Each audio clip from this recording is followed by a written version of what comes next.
Alrighty. Make sure everything's up and running the way that it should. Sometimes these things can be a little weird. Double check.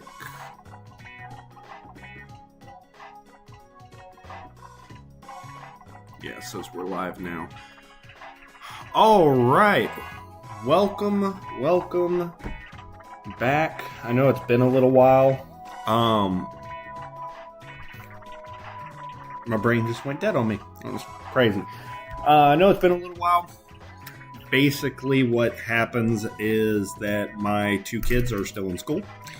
So whenever it's summertime, I don't really have a day off necessarily where nobody's home and I feel comfortable streaming.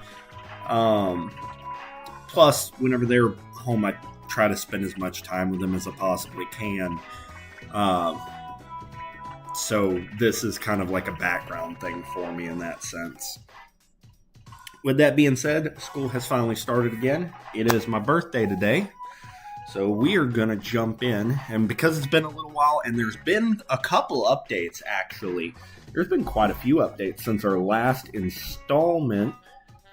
And because of that, I think we're going to go ahead and start a new character. Let me see what... because I don't really remember all the differences that have happened. I know they announced a support queue update. Let's see here.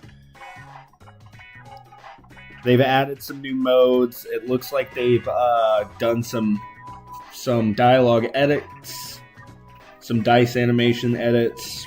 The item exchange was fixed. They did announce, I don't know if it's gone live yet.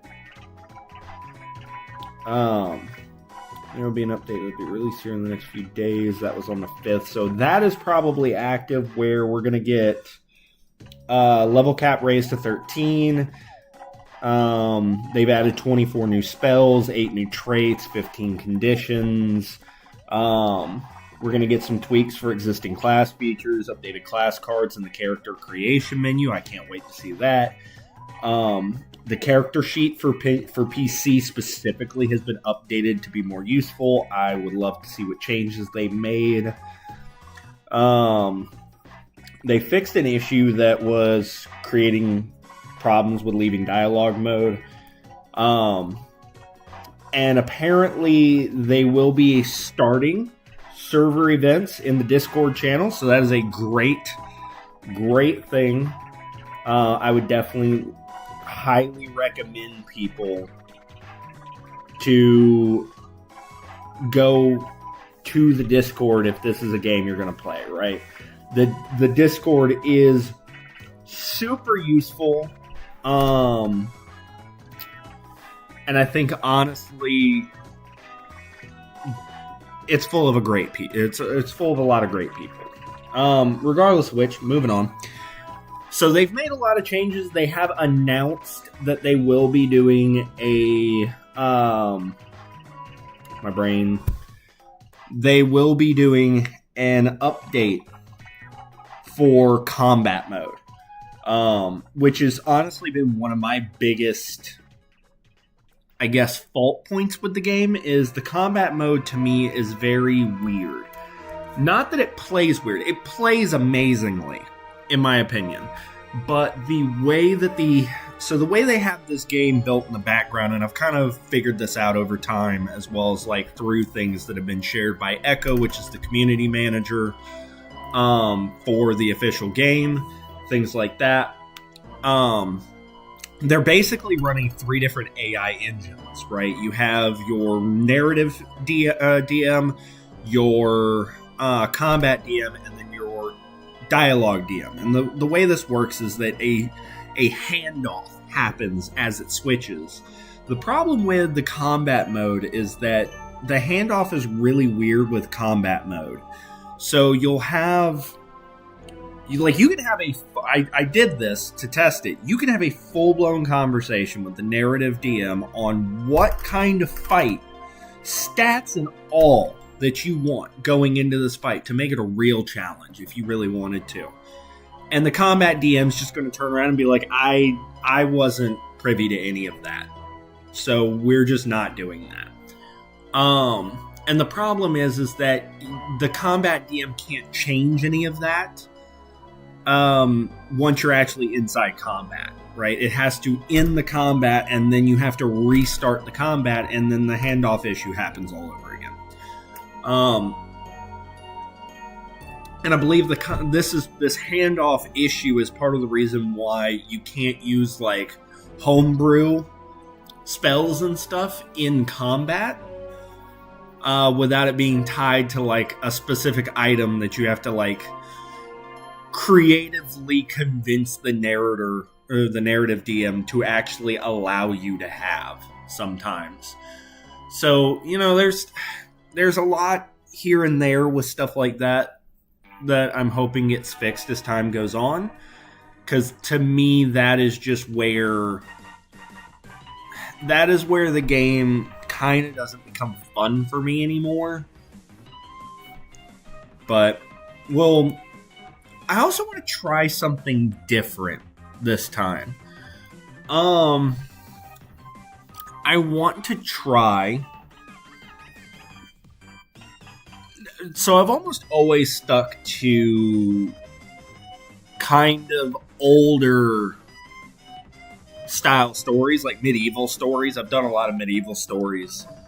And while I think that is fun, I kind of want to try something a little more modern, a little more updated. I want to try kind of like a futuristic gunslinger type character that I want to get like a how do I explain the story? That's going to be a big problem. How do I explain the story I want to the DM? Because I kind of want it to go similar in a way to the world style of Solo Leveling.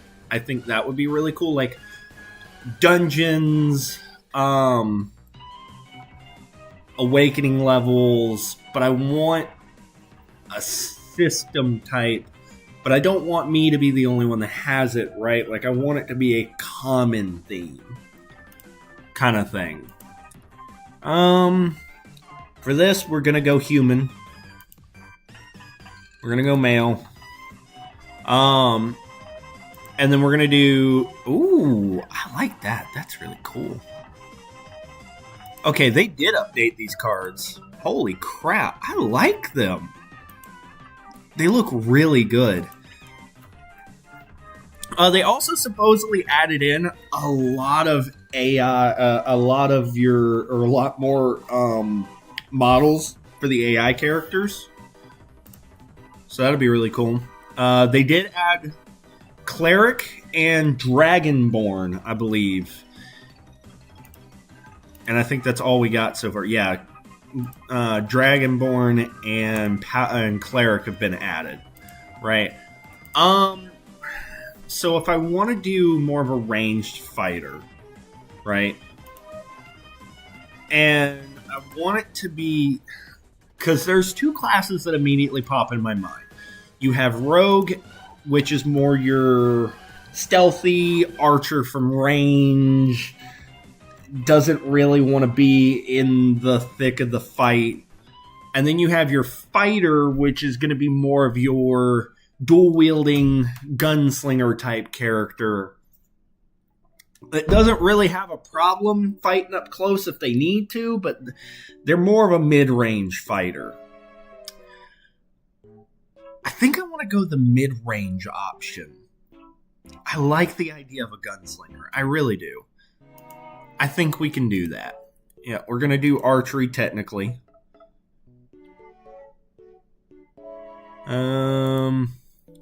Select proficiency, acrobatics, and athletics. I feel like is going to be the main... No, perception would be really good here.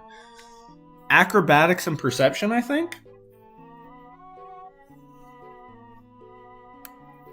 Or athletics and perception. Intimidation doesn't fit this style. Insight, I don't really think we're going to need. Animal handling would be really cool. Go like a, God, what was that guy's name from World of Warcraft? Rexstar, I think? No, that doesn't... See, but if we go animal handling, I feel like we're going more of the hunter route, and I don't want that. Right? That would be cool for like an older style story or something, and that would be definitely something I would want to try eventually. But in this particular story, I don't think that's really what we want to do. I think acrobatics. No, athletics, right? Because we want to be quick. And then perception, which give us some pretty good insight. All right. So given that we're going to want to be as high as possible on dexterity. Okay. Intelligence should be our 14, I think. No, we're going to bring it down to 12. Make Constitution a 14. We don't really... I don't necessarily want a negative charisma. But at the same time, like, I don't foresee charisma being, like, a massive sink of points here. I think strength is still pretty useful. We can go like a 12 there. No, more like a 10. That way we're relatively, you know...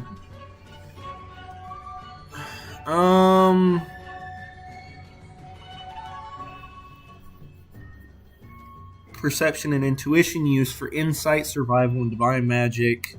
Represents charm and social influence. Key for persuasion, deception, and leadership. See, we're not going to be a leader. We're not really going to be high on deception because we're not a rogue. Persuasion, I don't really foresee us needing that much. I'll put 1 point there because I just don't want it to be like a negative, like too negative of a stat. And then wisdom and strength, I think, should be are basically zeroed out, right? We definitely want the dexterity, right? Reflexes, agility, balance, huge for ranged. Strength to pull back the bow, well, we're not doing bows, so strength actually isn't as useful. Alright. Okay. Alright. Oh, I forgot we get +1 to all of our stats because we're a human. So we actually have a pretty decent stat spread. I think it's only going to take like 1, maybe 2 to give dexterity a +3. So when we hit, I think level 4 is what it is, we should be able to immediately take that to a +3, which would be really nice. Also, for those of you who are interested, what I'm probably going to be doing moving forward, because I realize that like 4 hours, especially when certain streams like don't have me like actively moving through the game or doing quite as much, or you know, all of that, I think it might be best if I also like cut these down a little bit. Do that. I think it would be best if I like cut these down just a little, right? And put them into like 20-minute segments where I cut out like all the wait times, anytime where I'm just rambling on, and make it just purely about the story in the game, right? And nothing else. I don't know if that makes any sense. Alright, so appearance. We're going to go 6 foot tall. So we're going to go, we are 6 foot tall,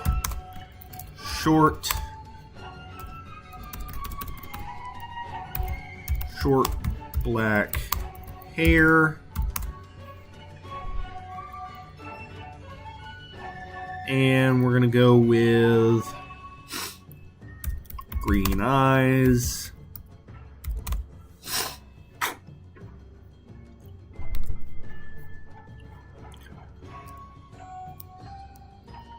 We're going to go... So we don't want to be bulky, right? We want a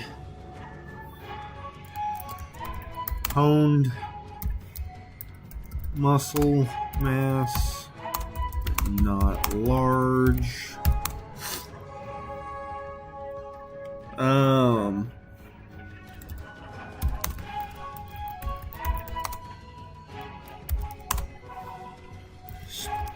Sturdy but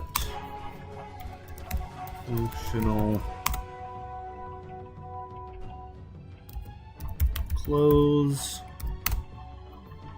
Let's see.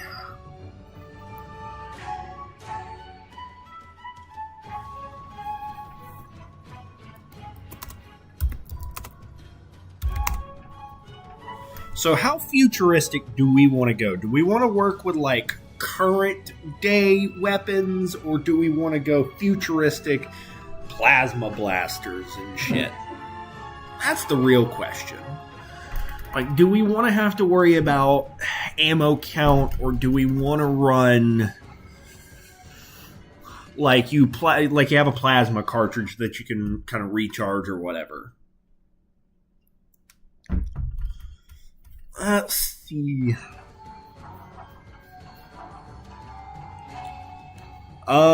Given this is also a gunslinger class, eventually I want to pick up like multiple guns. Go the Doomslayer route where you got like a ton of different weapon options for the particular instance.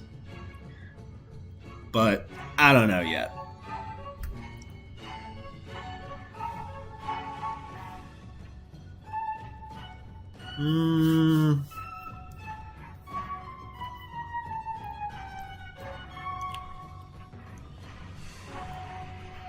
Let's do just regular 9mm handguns for now.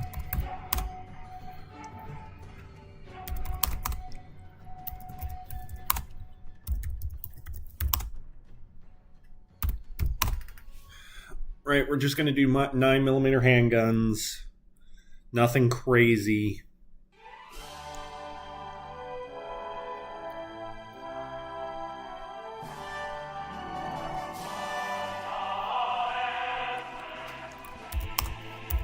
Have 3 magazines for each, holding 10 per magazine. We'll do that.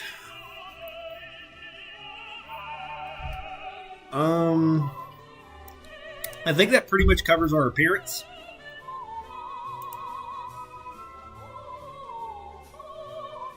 Biography, I want to do a little bit of world building here. Years ago.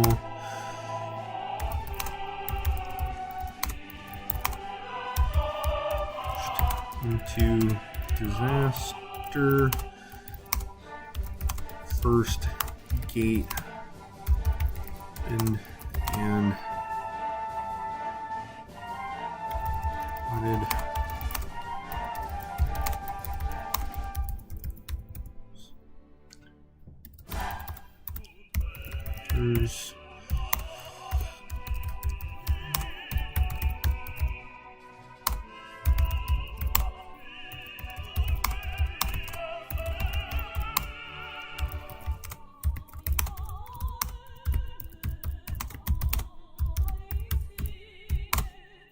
Even classes and powers.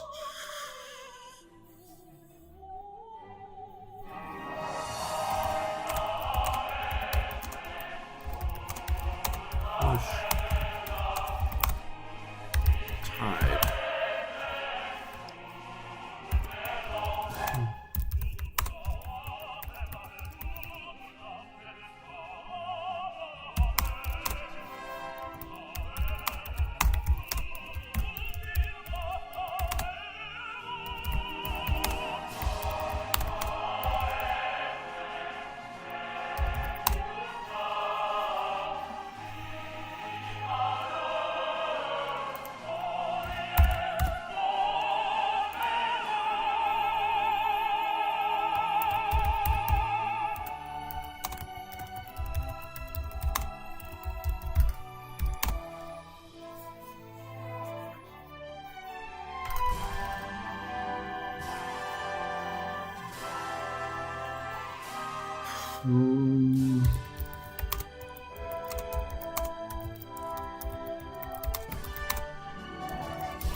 Okay.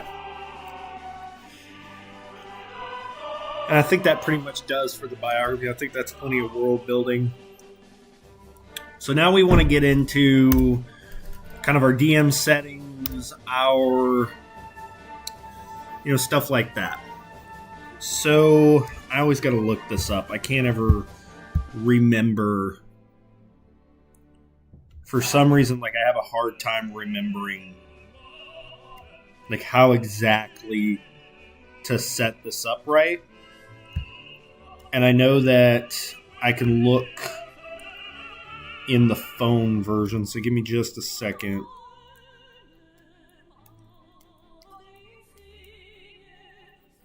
Okay, so appearance, we're going to do DM. Themes. So we're going to do modern world.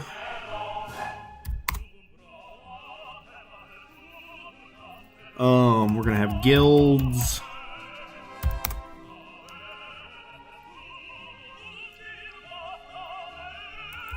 Modern dialogue.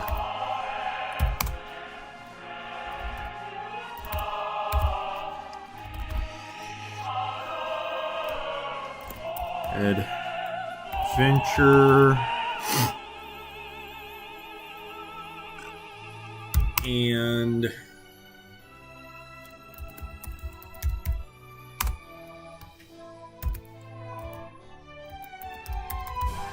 dungeon crawling. DM avoid.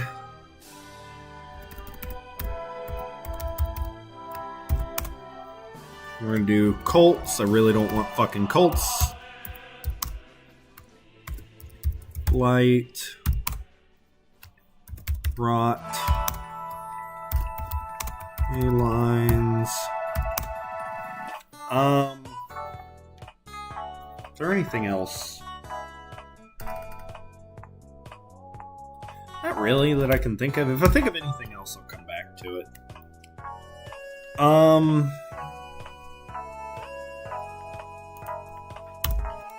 And then DM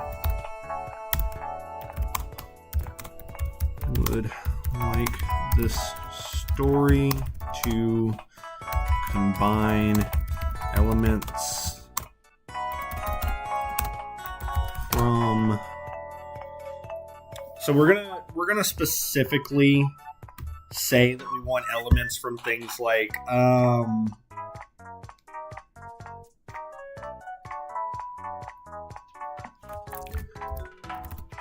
solo leveling,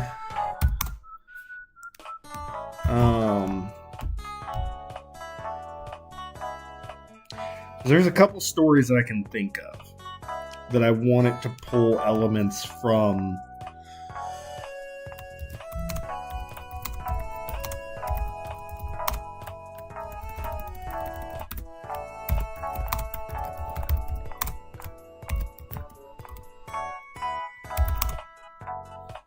No, because that's a tower story. I don't want that. What's that story I listened to that has a very similar feel to it that I think would be really good here?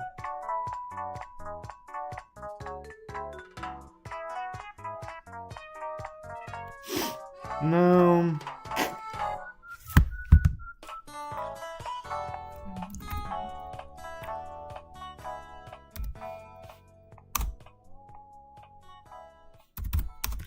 And my Pyre system, when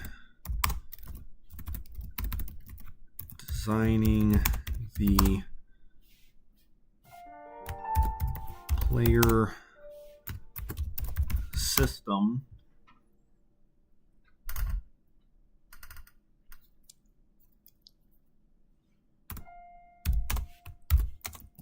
want for this rate to Press as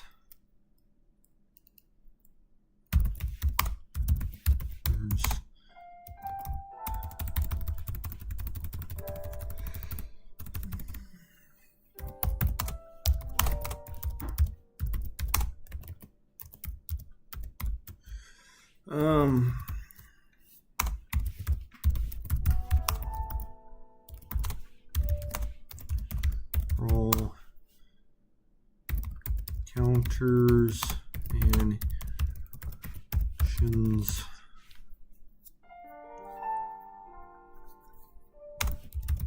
out. We hit. Okay, so we're gonna have to like have a full-blown conversation with the DM over that. Okay, so basically we are going a gunslinger class with speed reloadings, our only skill to start with. We have 2 9mm with at least 60 rounds altogether between the two of them.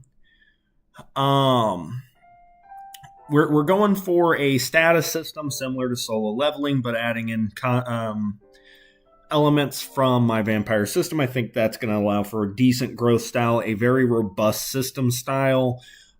We do want everybody to have a style of system.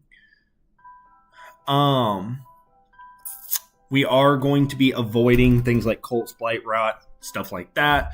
We're going to have some dungeon crawling, some adventure, modern dialogue. We're definitely going to have guilds that have formed, and we're in a modern world setting.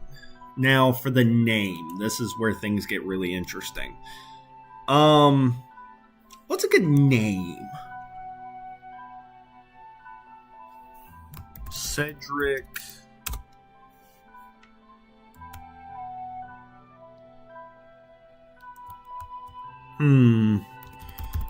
Cedric Williams. I know it's a basic name, but I think that would be a solid name to start with for something like this. Welcome if you guys are joining us. I do happen to have a chat screen up so I can comment and reply to anything. I would love to hear you guys' thoughts as we move forward. Love to hear anything that you might think would be good to add here. And at the same time, like, if you guys want to just talk with me or, comment on anything, I'm more than happy to read and talk along with you guys, right? So, all right. I think this is pretty solid for a gunslinger type character that will kind of grow stronger as time goes on. And we're going into like a dungeon hunting style story, which I think is going to be really good. It's going to be interesting to see how we interact with the combat mechanics with skills. All right, heads up, new mode lay. Oh, I forgot about this. I forgot they added this. So what used to be called Legacy is now Creative, a fully supported mode. Your existing campaigns are unchanged, and you can now create new characters in Creative too. Characters built with the character engine now show an immersive label. Nothing about them has changed, just the name. Okay, so basically Creative is where you pretty much do everything. You are the builder of your entire sandbox world, whereas Immersive is more like the DM has... Okay, so easy way to explain it. Creative, you are the DM and the player. The DM just kind of creates the story around what you want. Immersive is the world is kind of set, and you are the character, right? You build the world to a point, but then the DM runs it. And that's kind of what I want. Oh crap, they added some new ones. Road through fields, bustling festival, empty quay. Climb hillsides above still waters of the bay. That would be cool for like a pirate. Desolate Beach, I don't remember at all. They must have added that. That could also be a good pirate story. This could be cool. See, it doesn't really matter which one we pick here. It might control like our starting point, but it's going to be more along the lines of like we're going to be kind of in a different kind of story anyway once we actually get started. So we're going to go road through fields. No. Our door, no. Bustling think either that or the city square would be a great way to... Let's do city square. Okay. We can ignore the first message. Right? We are not going to give a crap about this. So our first message is going to be, DM, please create a unique starting scenario based on my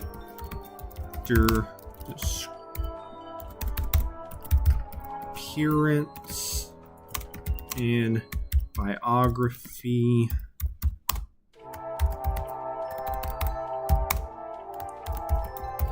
Thank you.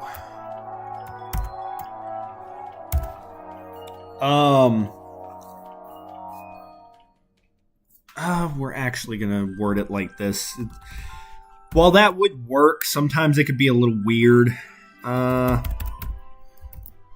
View my character biography and appearance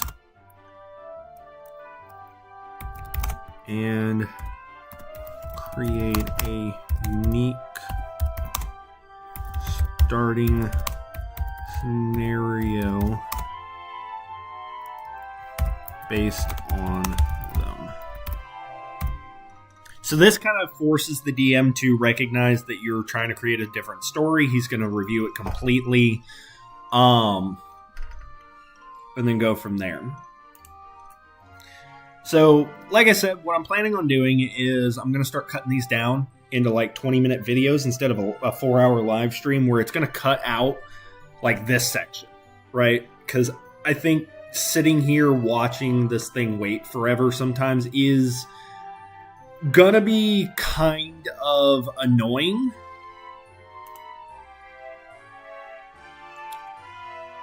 It gave us a longbow. Okay. So we're going to have to spend a few messages here to get our gear correct. If Haven Reach pulses with energy all its own, towering skyscrapers cast long, sharp shadows across streets packed with commuters, and the distant hum of high-speed transit lines fills the air. You stand on a corner, your hand brushing against the grip of your holstered 9mm pistols, your muscular frame poised, dressed in your usual sturdy functional gear. You are a gunslinger in a city that barely notices its own defenders, but the weight of your weapons provides a steady, familiar comfort amidst the chaos of urban life. Suddenly, a sharp, crystalline chime resonates directly inside your skull, a sound that only you can hear. A translucent azure window flickers into existence before you. Visible only to your eyes, it displays a stark, urgent alert. Emergency detected. An F-rank spatial rift is forming in alleyway 4B, just 80 meters to your north. The system prompt demands you to eliminate the breach before it escalates, text pulsing with a faint, ominous red glow. Okay. So, like I said, we are going to have to add in some stuff. Please create and add to my inventory the 2 9mm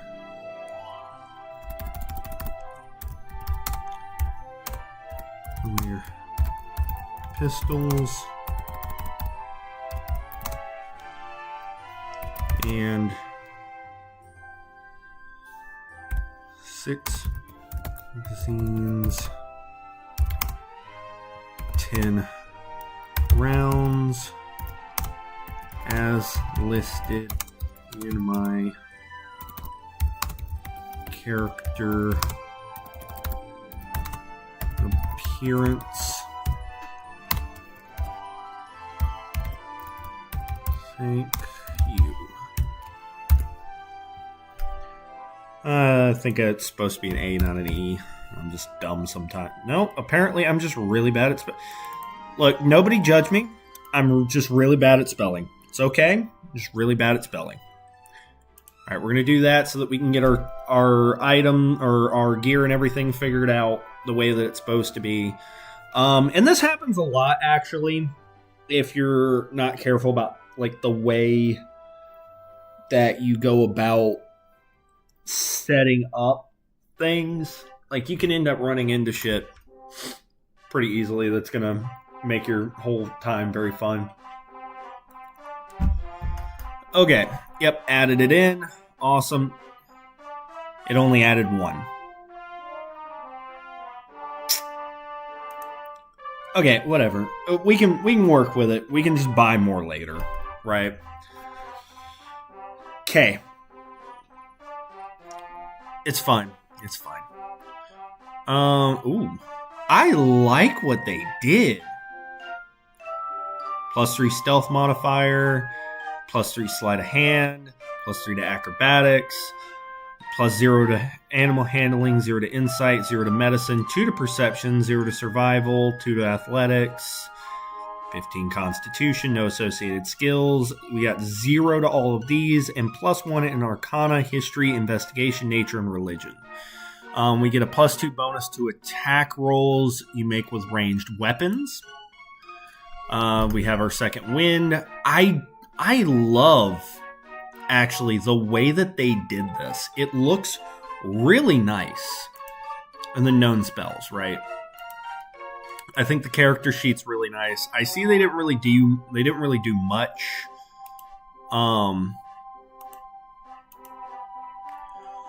Oh, wait a minute. We can't dual wield. Because they count only as a ranged weapon. And you can only have one ranged weapon.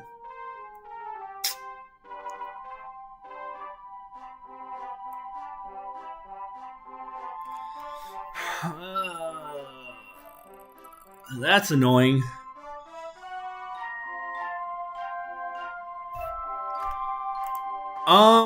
It's not the end of the world, though. Oh, they did give us 6 of them. Cool. We're going to go ahead and get rid of this because we didn't really want that.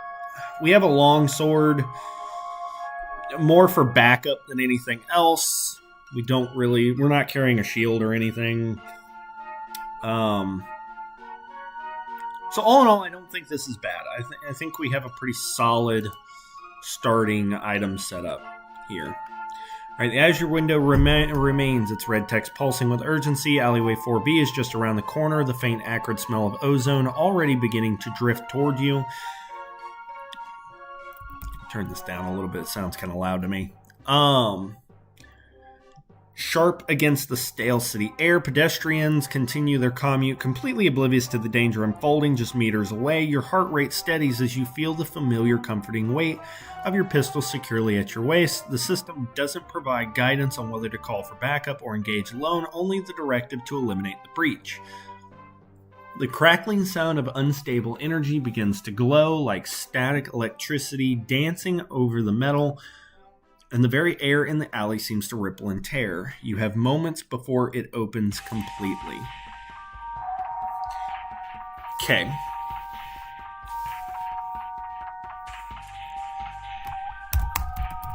My way towards alleyway 4B.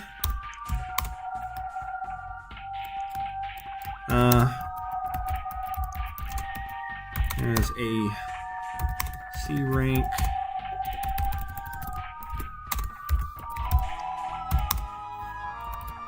So while tough without help, an F rank dungeon shouldn't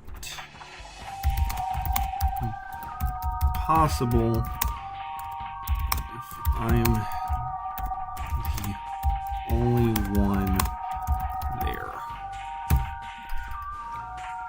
So we're going to start off as a C rank.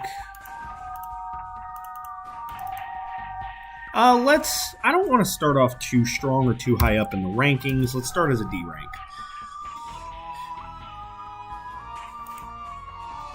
Let's do that. I don't want to say like C rank and then suddenly it's like, okay, I'm overpowered for the early stages. Like, guns are obviously going to be fairly strong, but like, we don't want to be considered, excessively strong. Alright, you quicken your pace, ducking into a narrow gap between two brick buildings marked with the faded graffiti 4B. As you cross the threshold, the city's frantic noise is instantly snuffed out, replaced by a heavy, unnatural silence. The air shifts violently, suddenly frigid, smelling of damp earth and stagnant, ancient dust rather than city exhaust. Before you, the air itself has torn a jagged violet seam pulsating in the center of the alleyway. As you step through, the concrete beneath your boots gives way to uneven moss-covered flagstones. The cityscape vanishes entirely, replaced by the claustrophobic, dimly lit stone corridors of a dungeon. You are now inside the F-rank rift. The system notification updates before your eyes. The urgent red text now displays objective, clear the breach, remaining enemies 3. The silence is oppressive, broken only by your own steady breathing and the distant rhythmic skittering of claws against stone echoing from deeper within the labyrinth. Your hand instinctively rests on the grip of your pistol.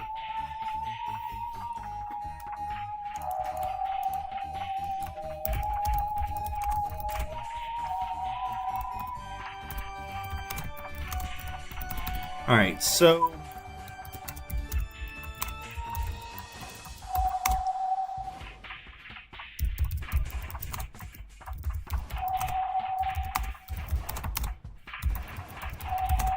one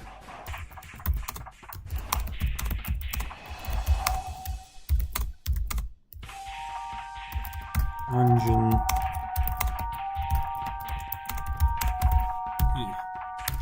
Right, because we could be dealing with a lot of different types of dungeons.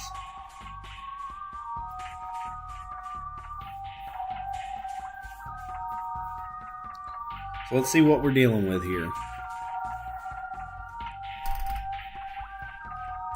Take a slow, steady breath, the cool air biting slightly at your lungs as you take in your surroundings. The dungeon corridor is constructed from rough-hewn dark gray stone, slick with moisture. Faint bioluminescent lichen patches cling to the wall, casting a dim, sickly green light that barely illuminates the path ahead. The architecture feels archaic, too crude for modern construction, yet too deliberate to be a natural cave. The tunnel stretches both forward and backward, with a T-junction ahead where the skittering sound seems to be emanating from.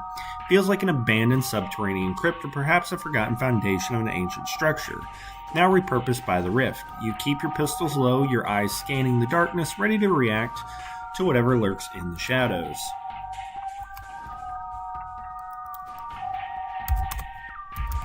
Move forward.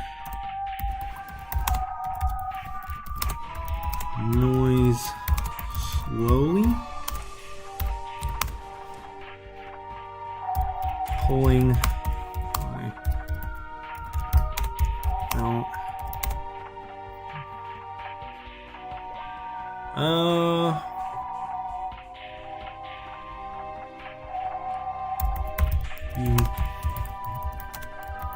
Three, 4.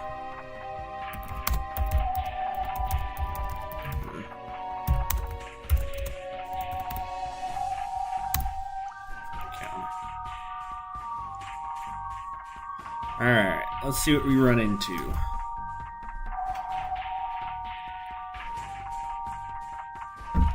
Move practice caution toward the junction. Pistol drawn, hoping to catch the source of the skittering unaware. What the? Oh, nat 20, cool. This is so interesting. Honestly, I actually really like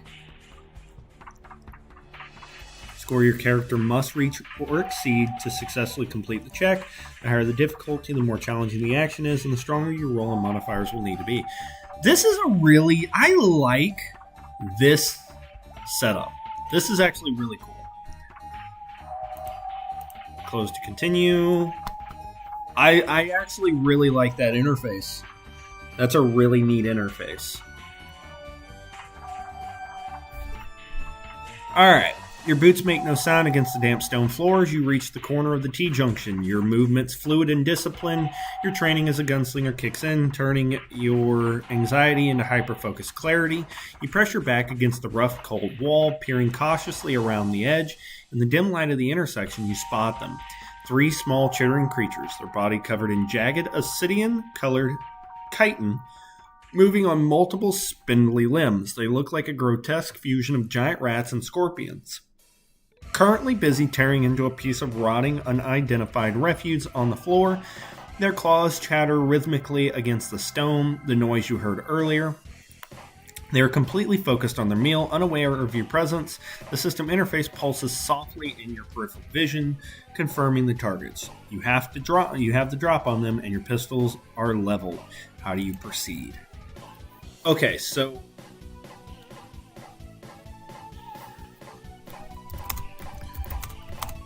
moment to aim carefully, hoping to drop one immediately. Fight easier.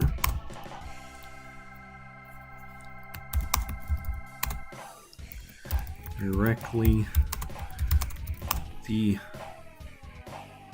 neck where there's a break in the chitin to allow for it. Alright, let's hope we can get a kill right here, right now.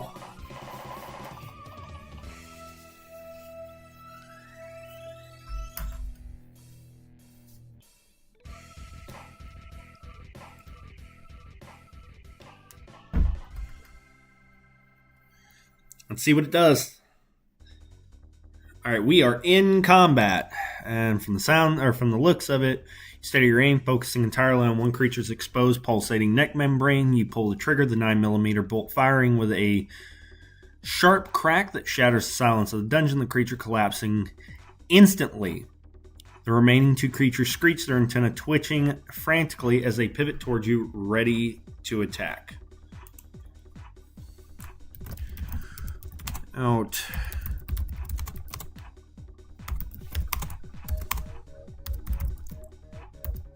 Immediately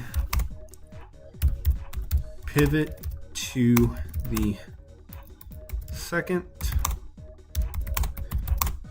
Fire a round aiming for the eye.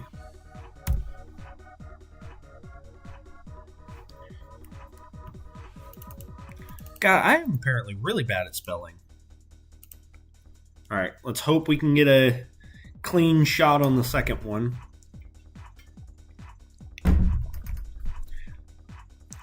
Be sure if you're aimed towards the second creature, pulling triggers, you look for its eye. The result is 12 versus 6. You succeed.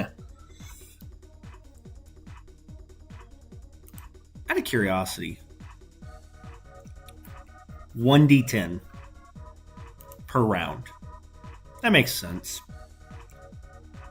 4 HP. The bullet finds its mark, striking the creature directly in the eye, causing its obsidian shell to shatter as it crumples to the ground, lifeless. With the second creature neutralized, the last one lets out a shrill, piercing screech, its mandibles clicking aggressively as it prepares to lunge at you. You have a moment to stabilize your stance as the remaining monsters ready its attack. Enraged with the loss of its kin... Oh, I hate that it does that. The final creature shrieks and launches itself directly at you, intent on tearing through your defenses with its serrated obsidian limbs. The creature lunges at you with a wild, desperate hiss, but you easily sidestep its clumsy arc, watching for its razor-sharp claws scrape harmlessly against the cold stone wall behind you.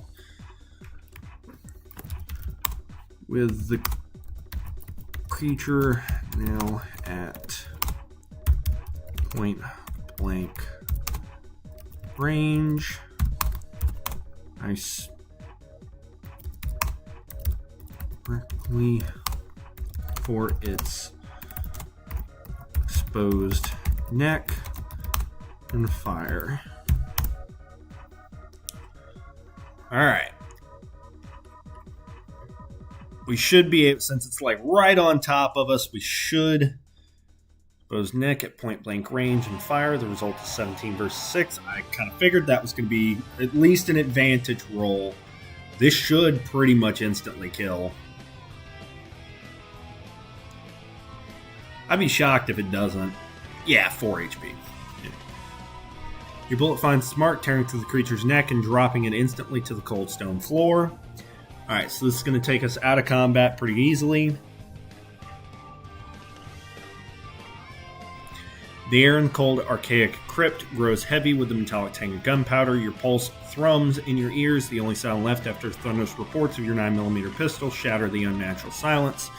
You moved with lethal precision, catching the obsidian chitinous monsters off guard as they scavenged the darkness.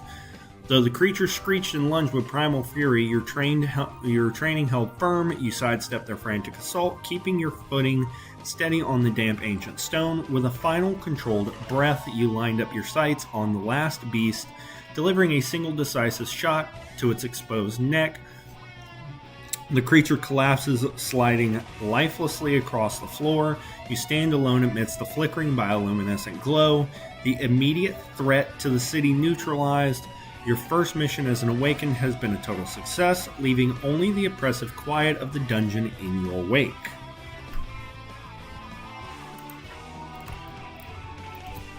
A window pops up, showing experience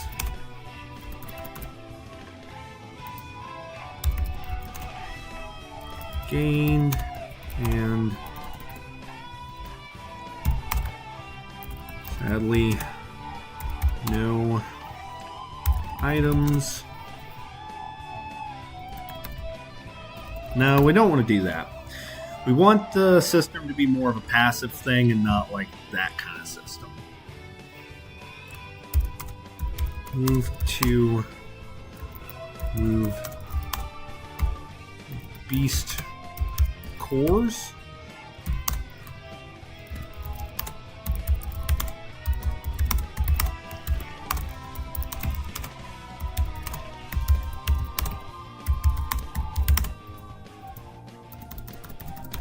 Worth much, but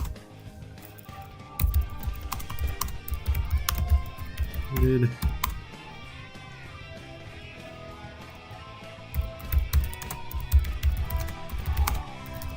Counts.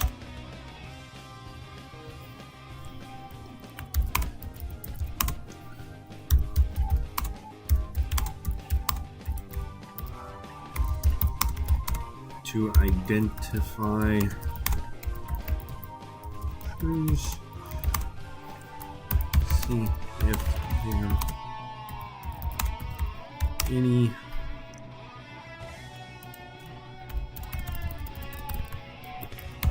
creation.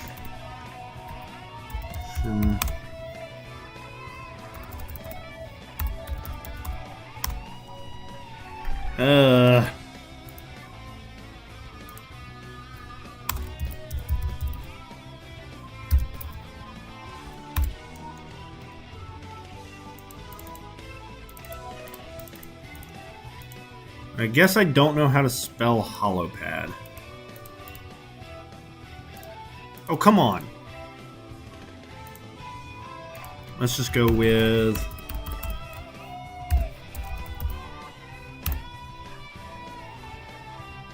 to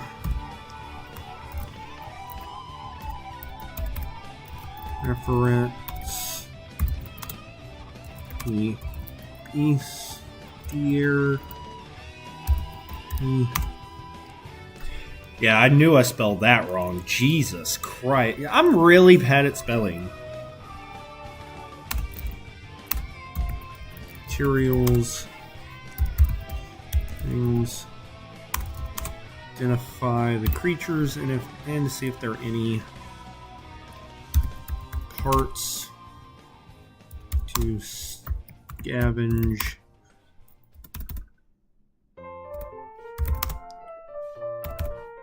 Gee, I know what I want to say, but apparently my ability to spell is terrible.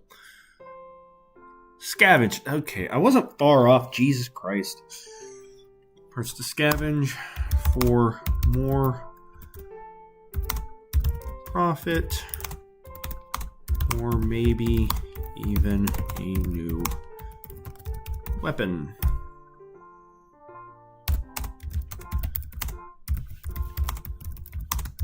Can afford it. Granted, not very hopeful.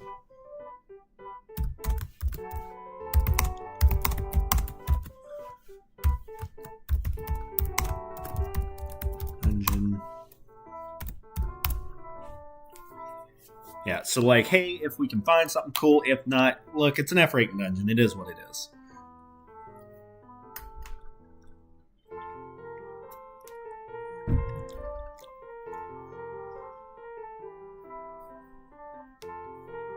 Let's see what we can get.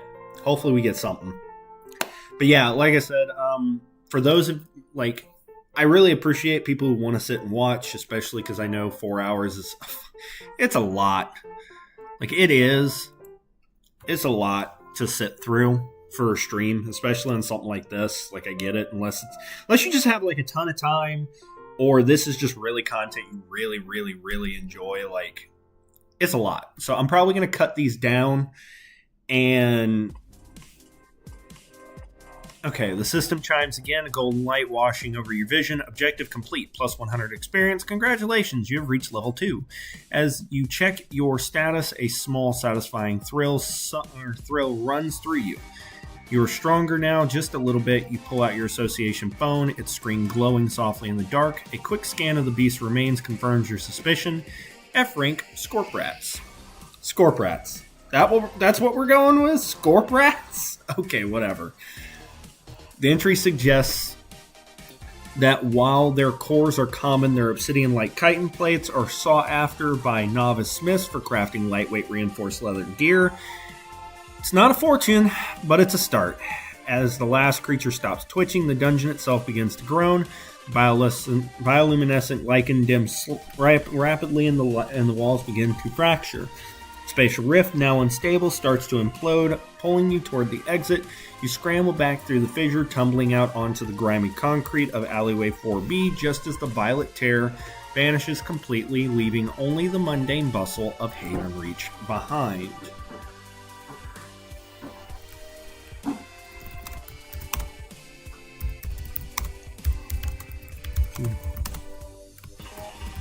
Alley.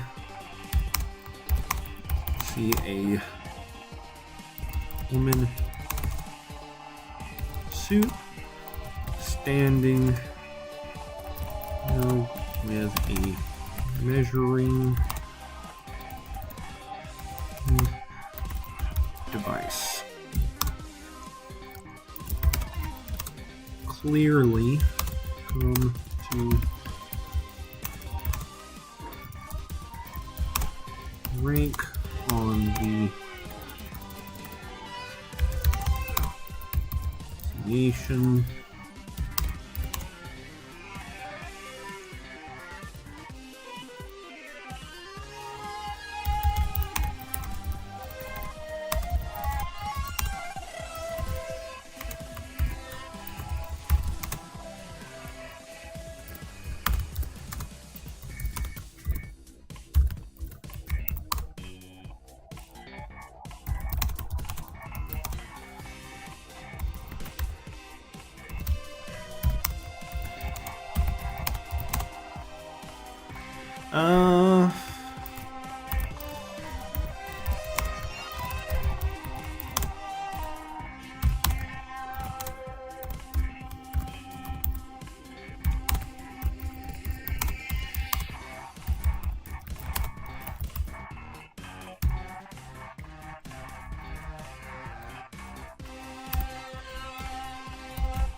Nation card.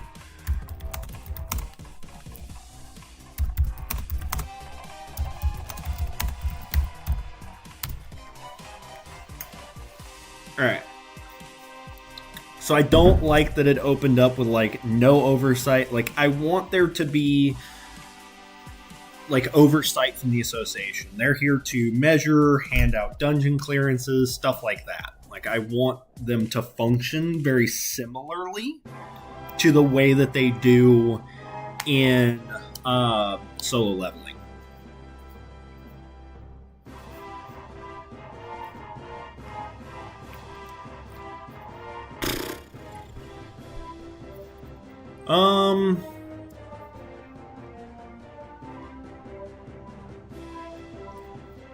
So I think I want to build it out as, like, F-rank dungeons don't have bosses. They have a certain number of enemies inside. They're more meant as, like, cautionary. Actually, let's make it E-rank and F-rank do not have bosses. But D-rank and above do. And we can kind of go from there. Okay. Well then.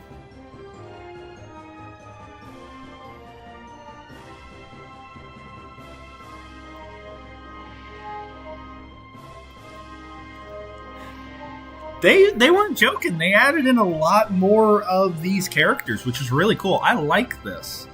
This is very unique. Alright, Cedric Williams, your classification and identification are noted. However, your unauthorized interference in a containment zone is a violation of association protocols. Please remain stationary while I cross-reference your status with the Regional Hunter Collective database. Takes your identification card and, with a steady hand, her gaze shifting from the device to you, then to the card, inspecting it with a detached professionalism. She taps her copper stylus rhythmically against her temple, while glancing down at her logbook.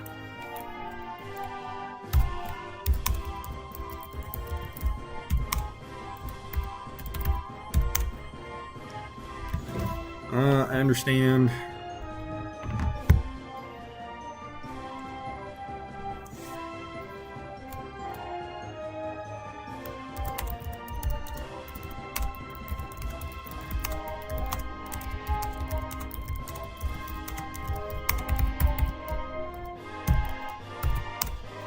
Okay.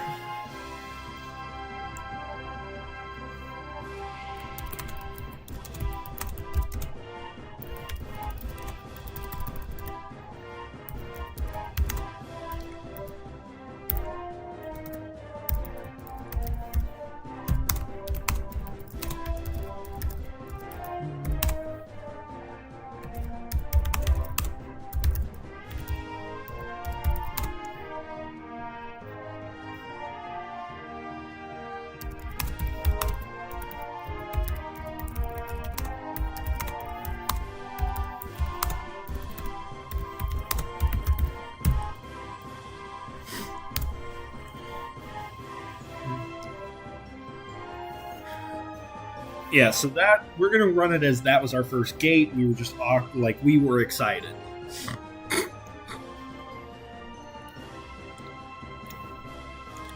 So I'm interested to see what other kind of characters they added in. How far they've expanded this network.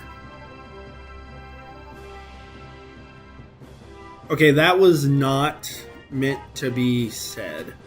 Alright. Excitement is a statistically significant contributor to field casualties, Mr. Williams. Spatial anomalies are not training exercises, they are structural hazards. I have logged your admission of non-compliance. Fuck you. Vespera taps the screen of her diagnostic device with sharp rhythmic motions of her stylus. She does not look up from the readings as she speaks, her focus entirely on the space where the rift had been, dismissing your excitement as a dangerous amateurism.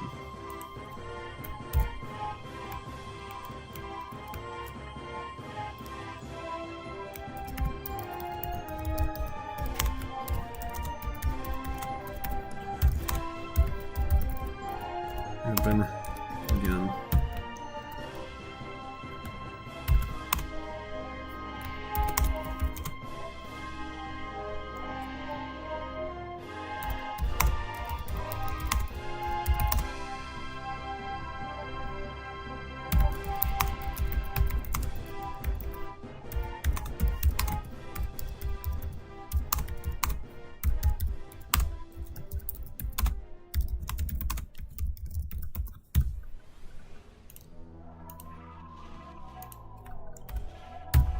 Affect my ability to join raids in the future.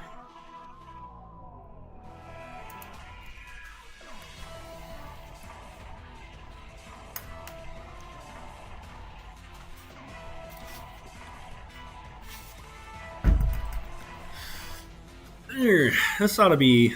This is going to be interesting, like how they go about this.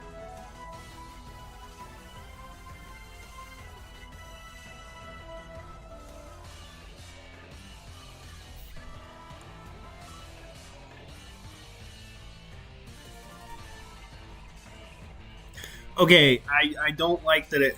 Maybe I need to start italicizing.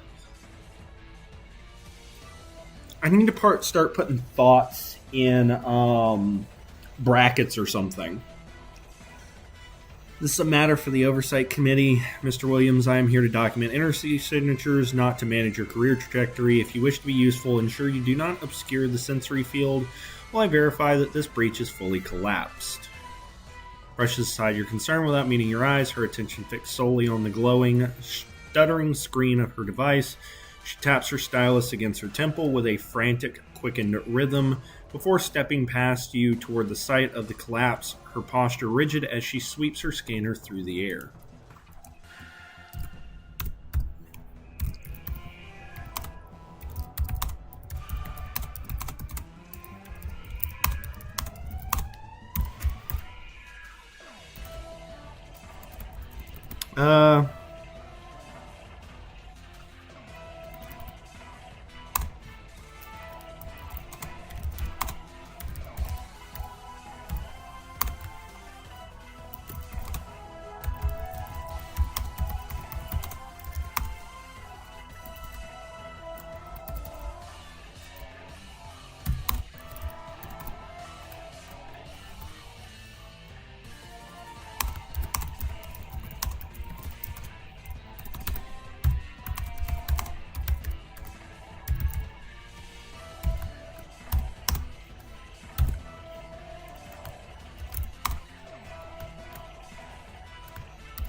Okay, so we're going to have to start probably doing it like this, where thoughts are in brackets. What I say is in quotations, and then actions are just in general. That might be the best way to look to do this.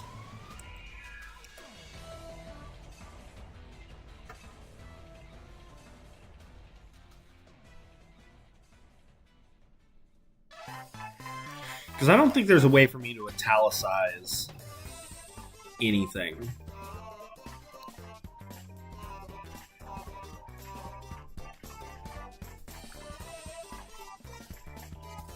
Remain in that position. The residual ionization is high. Maintain a safe distance until I verify the area is stable. Deactivate any personal reading or recording devices you may have brought. Turns her back to you, the heavy material of her gray suit rustling in the quiet alleyway. She presses closer to the wall, gripping her diagnostic device so tightly that her knuckles turn white. With her free hand, she taps her stylus rhythmically against her temples, staring intensely at the flickering display as if trying to force the numbers to stabilize. Her movements rigid and precise, though you might catch a subtle tremor in her hand as she works.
Alright, we're going to do that.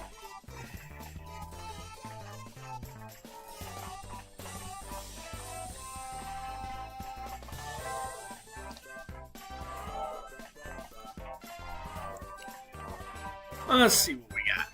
Let's see what she says, or what she does.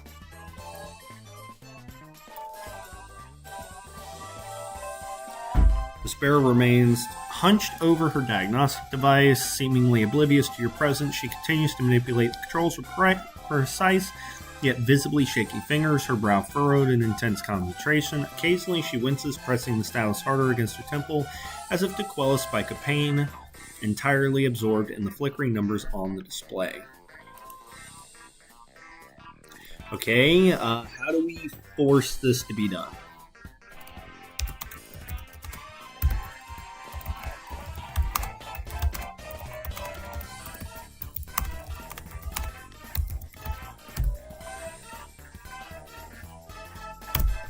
Let's see if we can if I can get through this already, because I'm not sitting here trying to create a relationship with this character at all of any kind. I don't even want to be friends. She's been kind of a bitch. Clearly, I think she's got like a fucking migraine or something. Either that or she's just heavily fucking overworked. I can't tell. Don't really care. She's pretty mean. Residual energy levels have returned to acceptable parameters. The containment is successful. You may vacate the sector, Mr. Williams. Vespera taps a final sequence into her device, and the blue light of the display cuts out. Tucking the device into her kit, her shoulders drop slightly as the rigid tension leaves her posture. She turns to face you, her expression remaining cool and professional despite the lingering paleness in her complexion. Nod and leave alleyway. Make my way the by eyes cores worries prices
We're going to head to a shop that's well known for being a little more reasonable.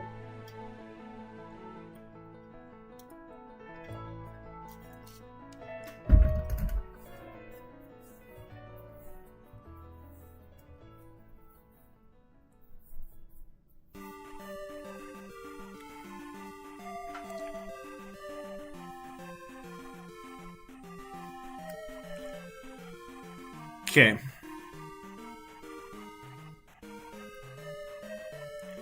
Turn your back to the alleyway and lingering clinical gaze of the investigator. Stepping out into the bustling main street, the city hums with its usual chaotic energy, far removed from the claustrophobic dread you just escaped.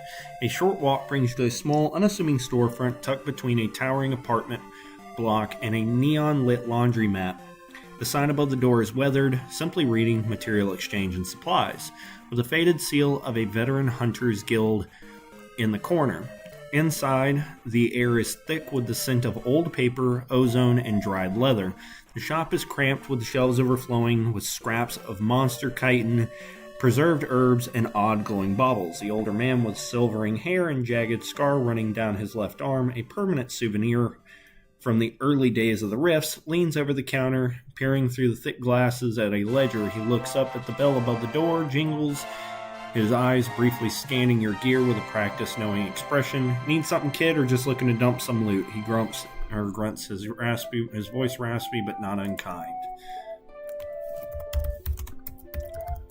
So it already did it.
It has everything I need for a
Oh.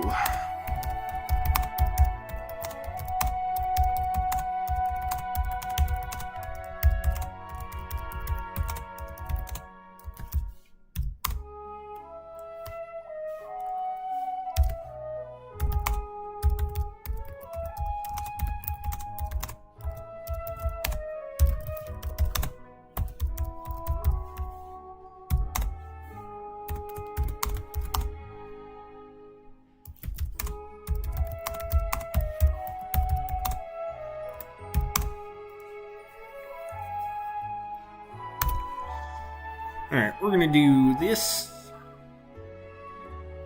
So I'm mostly spending a lot of these early moments to kind of build some of the world building, such as like the buying and selling of items, the guilds or the guilds setup.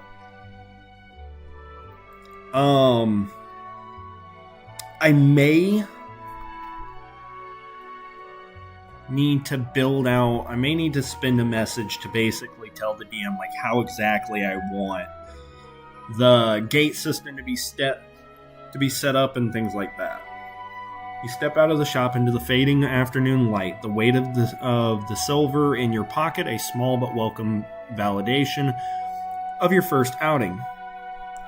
The walk to your apartment complex is short, the familiar structure a welcome relief after the tension of the dungeon. Your apartment is a Spartan but functional.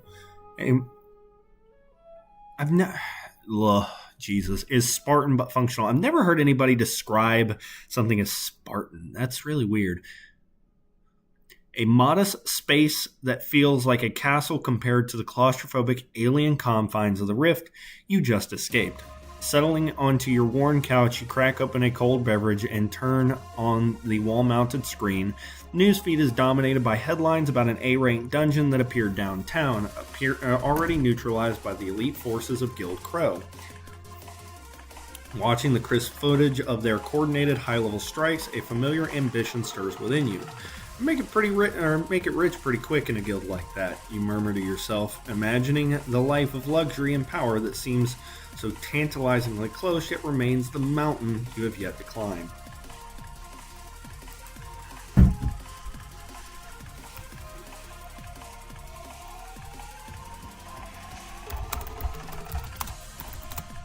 The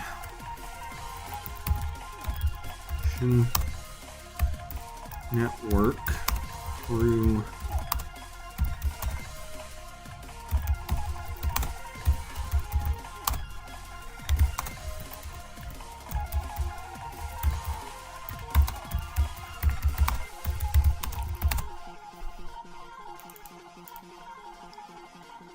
myself with the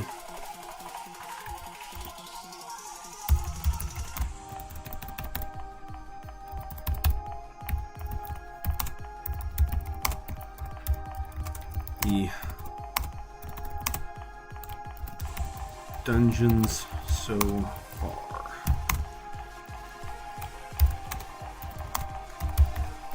States that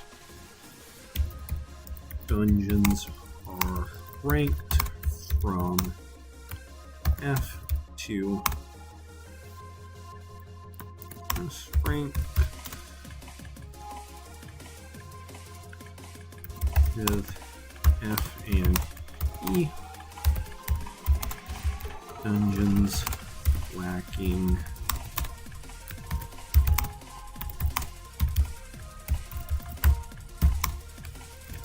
dungeons are classified by the energy they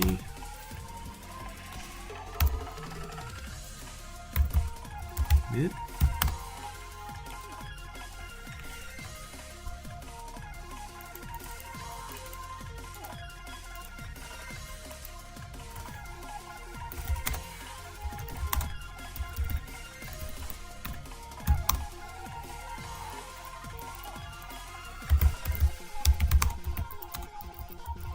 Determined that a dungeon break will occur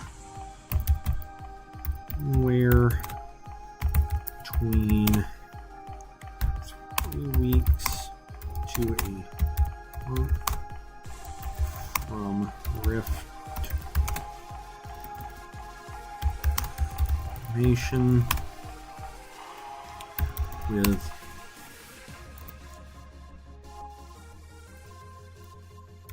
higher ranking dungeons to master and ranking.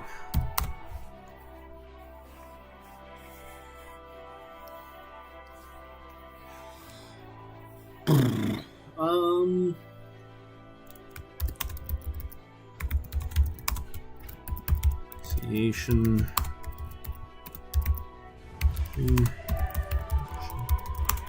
that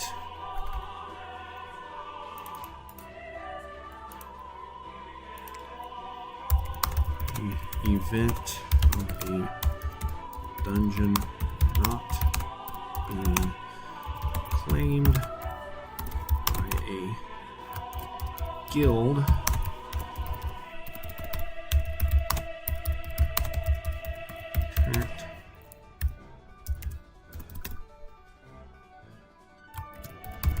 Solution and free lance hunters. Appropriate rank to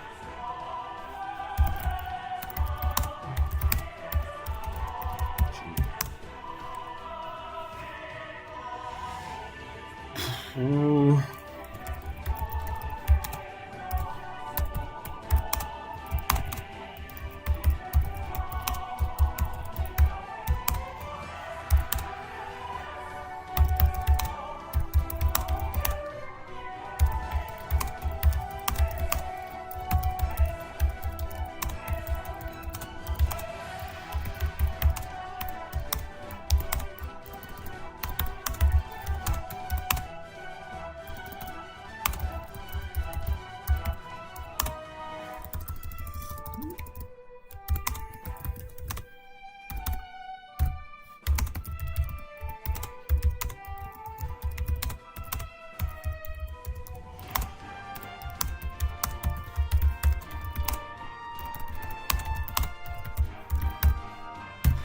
Alright, so there's that. It's a little bit of world building there.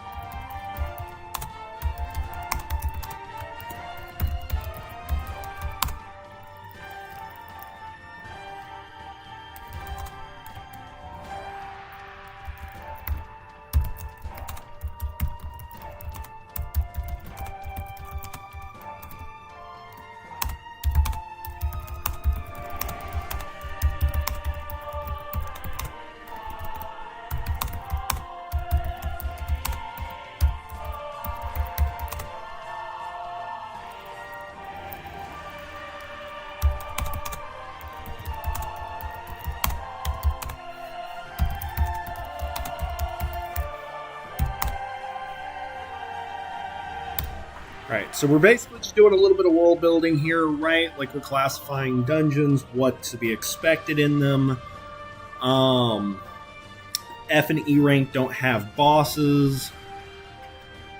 Alright, the blue light of your phone casts sharp shadows against the Spartan apartment wall. As you scroll through the association's database, the technical breakdown is cold and unforgiving.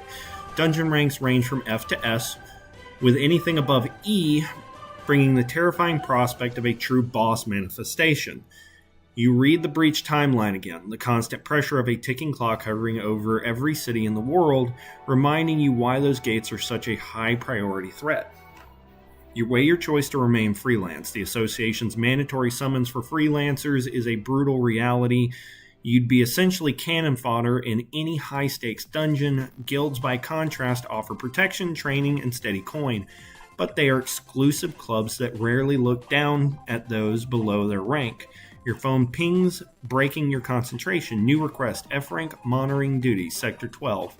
It's barely enough to cover rent, but in this cutthroat post-gate world, you don't have the luxury of waiting for a better offer. You're on the bottom rung, but you're alive, and for now, that has to be enough.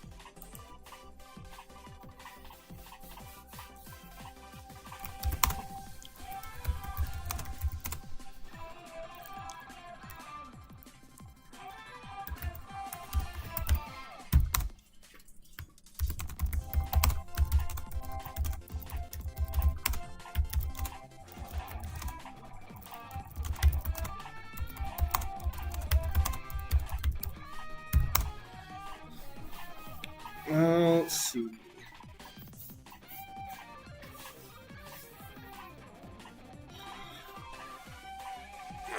Monitoring duty's not bad.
Alright, let's see.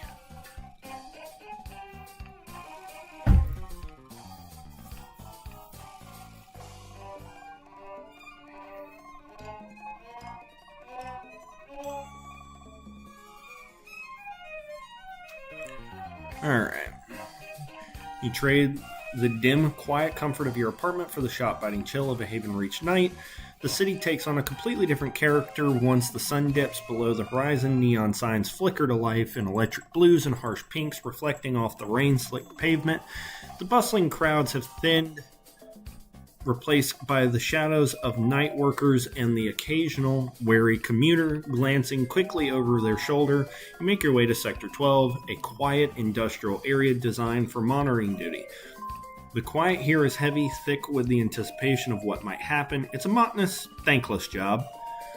Scanning for abnormal energy, spikes in stable areas, but it's the price you pay for stability. You find a vantage point on a nearby fire escape, the city's skyline stretching out before you, the sprawling urban expanse vast and indifferent as you prepare to spend the night watching for a rift that you hope never appears.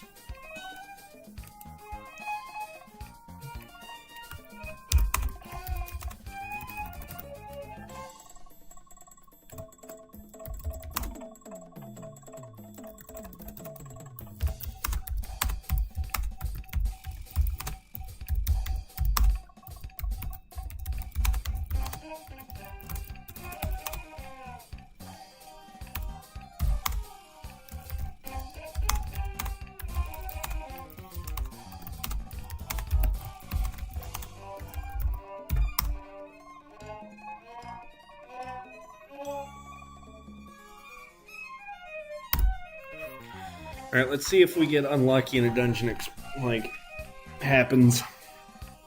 Let's see what the game does. Hours crawl by, measured only by the rhythmic blinking of your monitoring device. The industrial sector below is silent, save for the distant, low-frequency hum of a nearby power substation and the occasional howl of wind tunneling between the concrete buildings. You check your device, still nothing, just a steady, low-level baseline reading that indicates everything is stable. You settle into a more comfortable position, your eyes wandering over the darkened alleyways and warehouses. A patrol car cruises through, its spotlight sweeping over the street before moving on, leaving the shadows even deeper than before. It's isolating work, and for a fleeting moment you wonder if this is truly the path that leads to the big guilds, or just another dead-end job that pays for your next week of rations. Then the device in your hand gives a faint, almost imperceptible quiver. A momentary localized energy spike just 3 blocks over. It's too faint to be a rift, but it's enough to snap your focus back to high alert. Curious.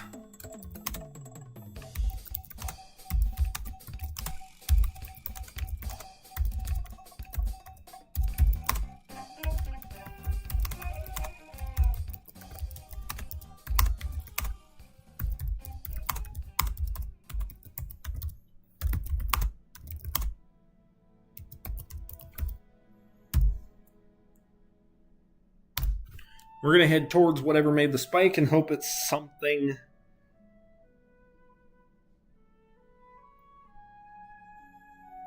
Literally anything.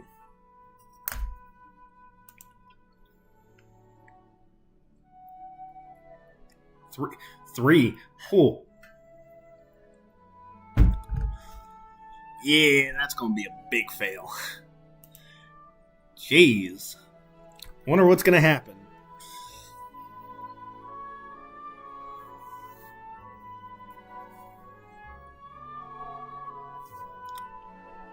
Alright, you leap for the edge of a neighboring warehouse, aiming for a clean landing, but your boot catches on a loose patch of slick wet gravel.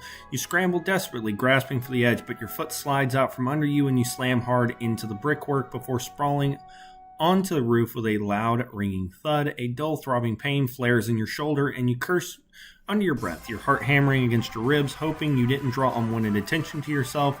Scrambling to your feet, you press on, the adrenaline masking the ache. You reach the location of the spike, a secluded, fenced-in construction site, shielded from the streetlights. Peering down from your high vantage point, you see a small group of individuals in dark hooded jackets. gathering around a pulsating metallic device placed on the ground. It's not a rift, but it is clearly not standard equipment either. They are huddled in hushed, urgent conversation, their attention locked entirely on devices that rhythmically chimes, matching the energy signature they tracked.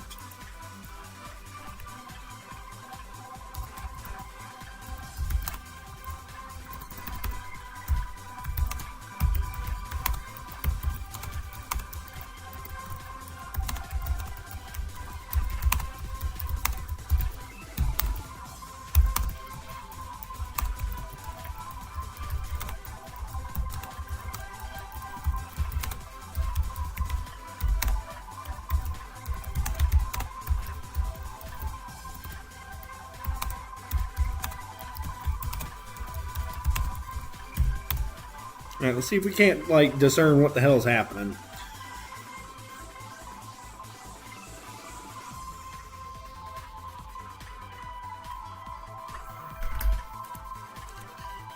Thank you for watching. If you want, you can absolutely communicate with me. I'm more than happy to communicate back. I think that's also going to be a fail. Yeah.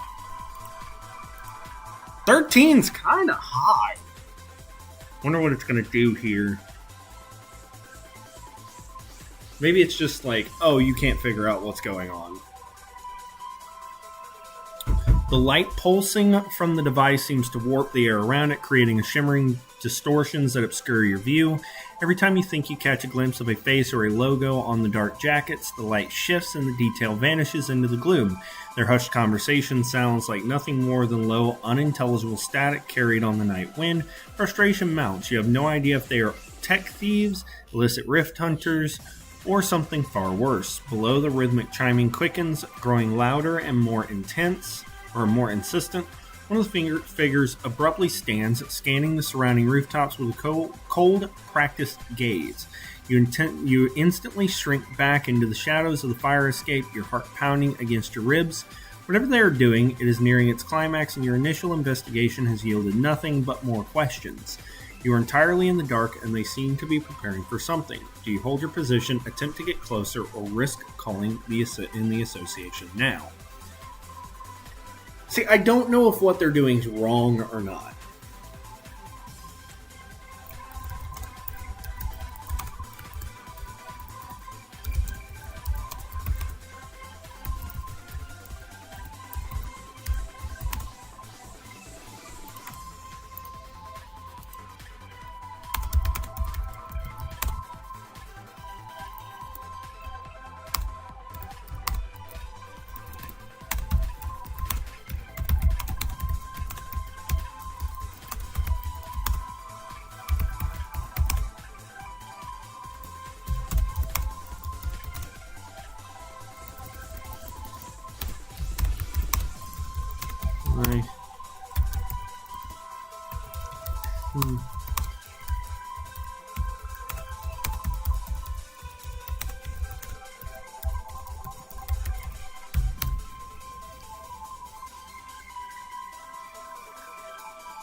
Pressure body flat against the cold, gritty roof material, barely daring to breathe. Every instinct screams at you to move, to get closer, or to retreat entirely, but you force yourself to remain perfectly still. The cold wind whips around you, biting into your skin, but you ignore it. Eyes locked on the figures below, the individual who scanned the rooftops earlier lingers near the edge of the site, hand resting on a concealed weapon at their hip, clearly wary of the shadows. Below, the device's chiming reaches a frenetic, high-pitched whine that vibrates in your own teeth. The air around the construction site seems to thicken, the ambient light warping and bending in unnatural, sickly ways. A faint, glowing violet crack starts to tear open in the air above the machine. Your stomach drops. It's not a test. They're forcing a rift open deliberately, breaching the veil in a place the association never authorized.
Jesus Christ.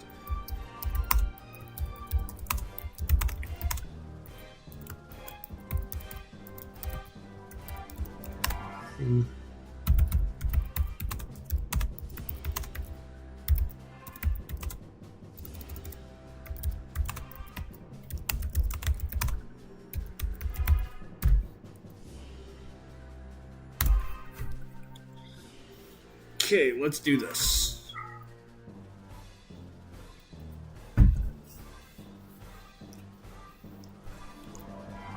Focus intently trying to parse the chaotic magical fluctuations emitted by the device to estimate the rift's rank.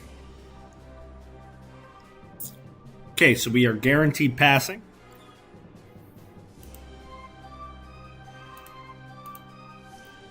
Okay, cool.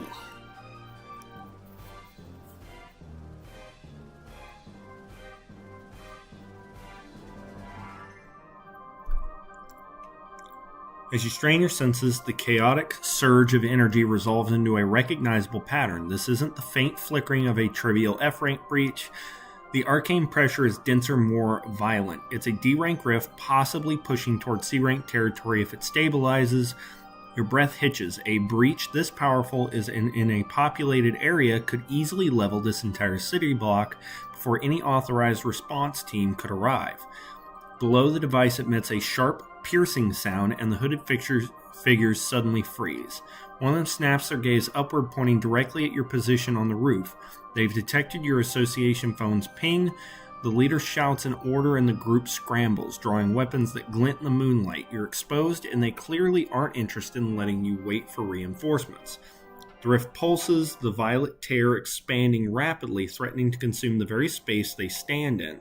You have seconds to act before they reach your position on the fire escape.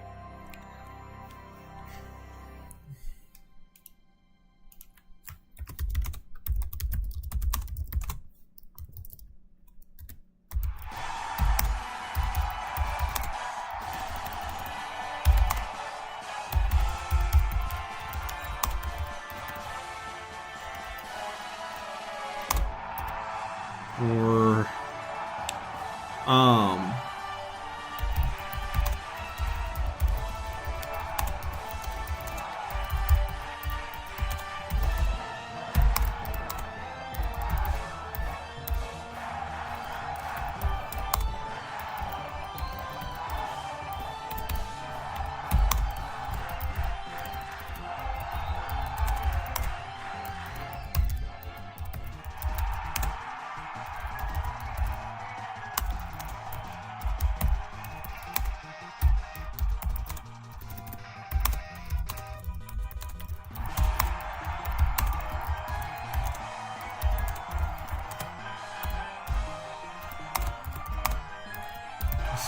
discovered.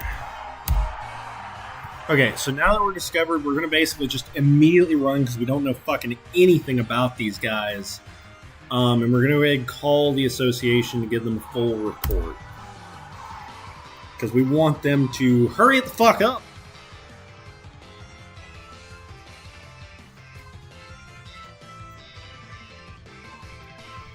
Okay, you scramble to your feet, sprinting across the gravel rooftops as you bark a desperate report in your phone while shots crack against the... Yeah, ouch! So we're failing a lot. Like, strangely, a lot.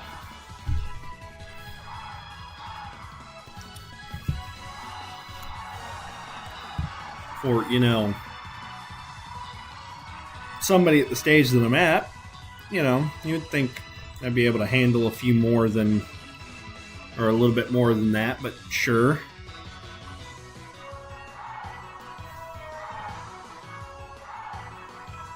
A sharp burning sting erupts in your side as the projectile grazes your ribs, throwing you off balance. You stumble, the hard gravel scraping your palms as you hit the rooftop hard. Your breath leaves you in a jagged gasp, and for a terrifying second, the world swims in blurry edges of paint. Gritting your teeth, you force yourself to scramble toward the fire escape. The phone is still clutched in your hand, its screen cracked from the fall. Association, this is Hunter Williams, Sector 12, unauthorized D-rank rift attempt in progress. You shout into the device, your voice tight with pain and urgency. I'm compromised, multiple hostiles armed. They know my location, send immediate backup. You vault over the railing, descending the fire escape with reckless speed, the metal ladder clattering under your boots. Below, the hooded figures are swarming toward the base of your building. You've alerted the association, but you are alone, wounded, and marked. You need to keep moving, or you won't survive the night.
Fix the spelling. That way the thing doesn't get confused. Let's see what happens. So we're clearly trying to get away from this situation because I don't even think we know how many people there are. No, I think disadvantage through the urban maze, leaping over alley gaps, and diving through open windows to lose your pursuers in the city. Oh, that's right. Disadvantage rolls 2, and you take the lower of the 2. Oh, this is gonna suck. I'm gonna be forced to fight. I'm gonna be fucking forced to fight, aren't I?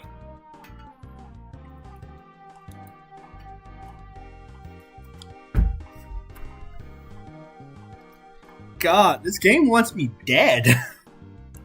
This game really wants this character to die. Yeah, I'm gonna be in a fight for sure. You dive through an open window into a darkened laundry room, intending to scramble through the building and lose them in the complex interior, but you miscalculate the drop, your boots slide on slick linoleum, and you crash hard into a row of industrial washing machines, the metallic clatter deafening in the confined, echo-filled space. The impact sends a fresh, agonizing spike of pain through your wounded side, and for a heartbeat, you can only gasp for air doubled over on the cold floor. Before you can regain your footing, the door behind you bursts inward. 2 hooded figures stand there, weapons drawn and aimed with practical, lethal intent. They don't speak, their eyes cold and unreadable beneath their masks, as they step into the room, cutting off your exit. Your escape has reached its end. It's time to fight or die. The 2 hooded pursuers corner you in the laundry room, leveling their weapons at you. The room feels impossibly small as they advance, threat of violence heavy in the air. Okay.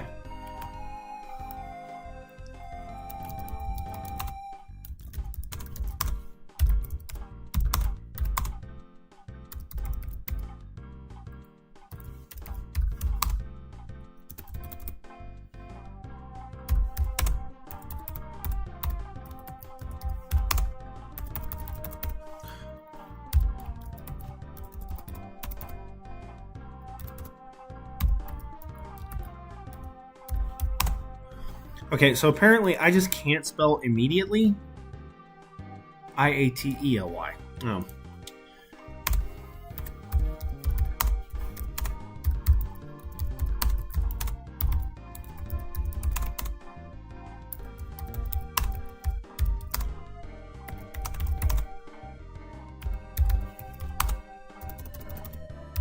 first.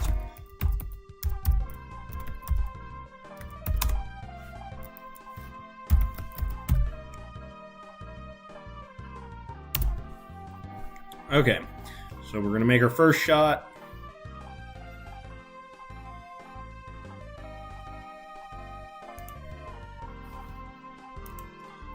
We can...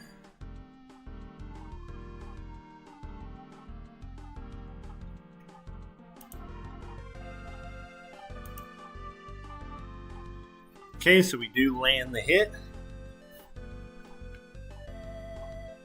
We hit the first guy for 6 HP, so he does die. First pursuer slumps to the ground lifelessly. The second, seeing their comrade fall, pauses for a split second, eyes wide under the hood, before snarling and readying their own move. The room is quiet, save for the hum of the city outside. Enraged by their partner's death, the hooded figure narrows their eyes and rushes at you through the narrow space, lashing out with a jagged blade. You duck beneath the frantic swing, the blade whistling through the air where your head was or had been a second before.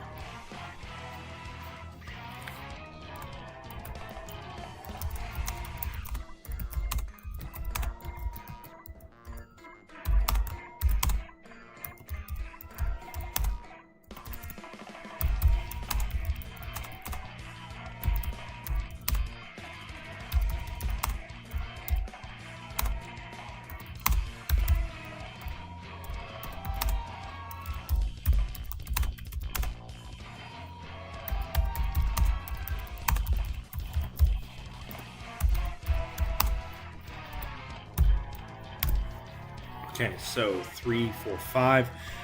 So we're at about half a clip left after these two go down. Yep, 12 versus 6, so we are going to land a hit.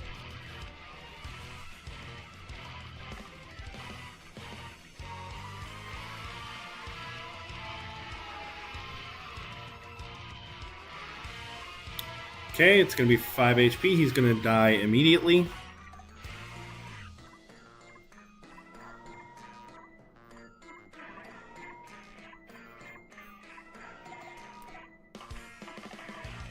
Alright, in the tight metallic confines of the laundry room, the sharp report of your 9mm pistol deafens you, echoing against the humming industrial machinery. You watch with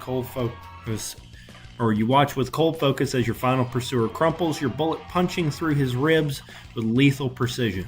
He slumps to the cold floor, joining his comrade in the sudden oppressive silence of the facility. Your own side pulses with stinging hot pain, a biting reminder of the night's near-fatal turn. Outside, the city remains indifferent, oblivious to the fact that you've just silenced the witnesses to the illicit breach. The air hangs heavy with the sign of ozone and spent brass. As the adrenaline begins to ebb, you stand alone amidst the fallen, the weight of your duty and the mystery of the unauthorized portal settling heavily upon your shoulders. You are a gunslinger, and tonight you have survived against impossible odds.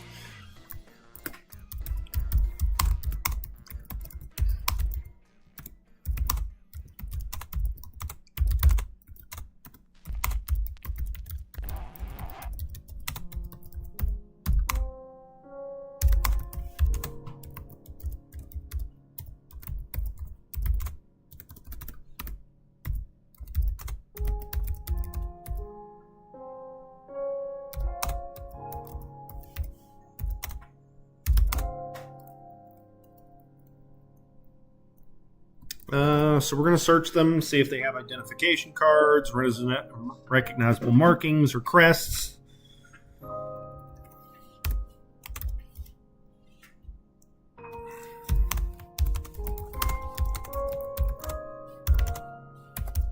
Click.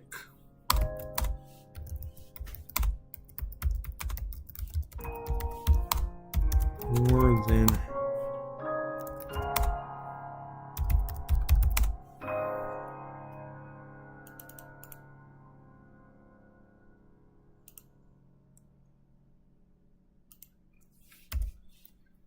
Definitely more than 2 people.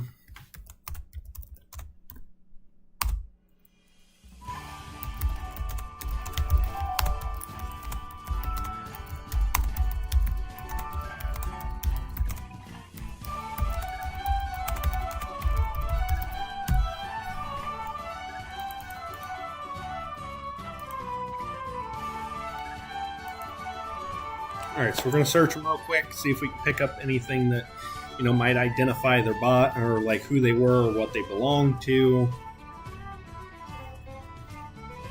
And we're going to go from there. Drop to your knees beside the fallen figures, your fingers trembling slightly from the adrenaline and the sharp stabbing pain in your ribs.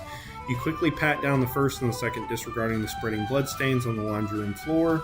They carry no standard association identification, nor do they have wallets or personal effects that might link them to a known entity. Their gear is all high-quality tactical black, completely devoid of any manufacturing tags or recognizable guild insignias. However, as you roll back the sleeve of the first attacker, you find a small, freshly cauterized mark on his inner forearm, a stylized geometric eye surrounded by 3 interlocking rings. It's a symbol you've never seen in any registered guild ledger. A sudden, rhythmic thud of heavy boots echoing from the hallway outside makes your skin crawl. More are coming. You realize you have mere seconds with no time to further investigate, or for further investigation, you need to vanish before they arrive.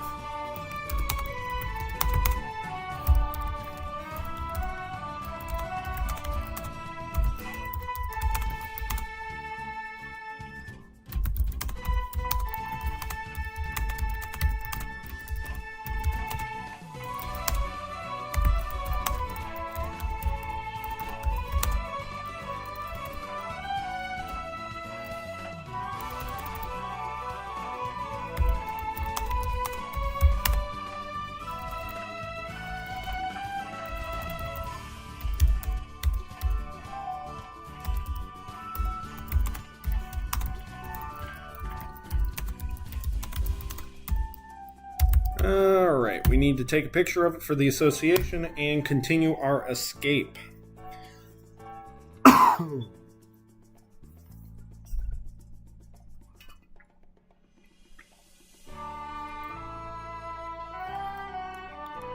You quickly raise your phone, capturing a crisp image of the geometric eye symbol on the man's forearm. The heavy thud of boots grows louder right outside the door, followed by a sharp shouting command in a language you don't recognize. With no time to spare, you vault through the open window, the cold night air rushing past your face as you drop onto the lower fire escape. You do not look back. You descend rapidly, your wounded side throbbing with every movement, and vanish into the labyrinth of narrow alleyways.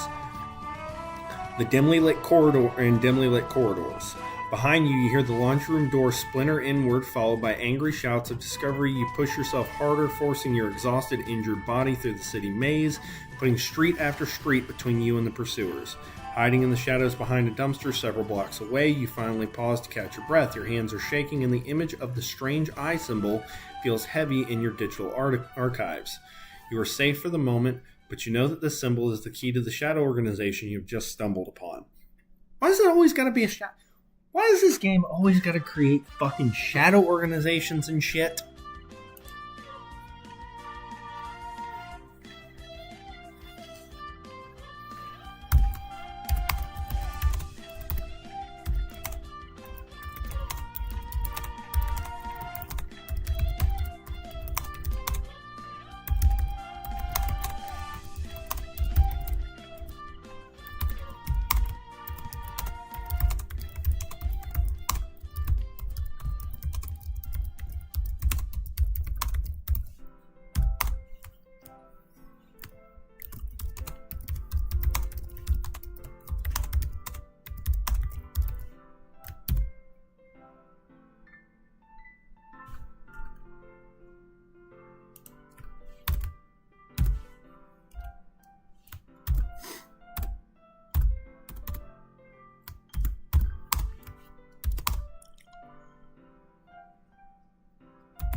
Association.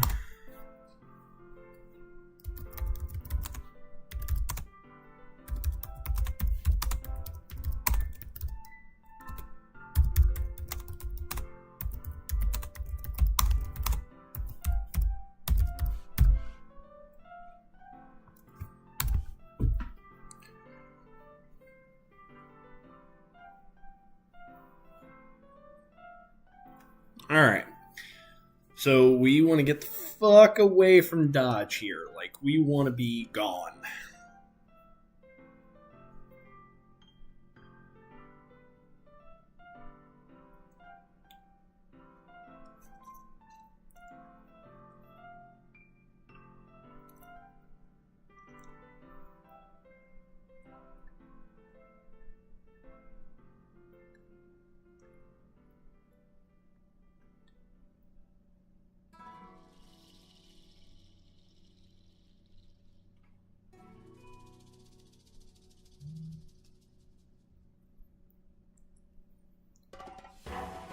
Let's see what we can...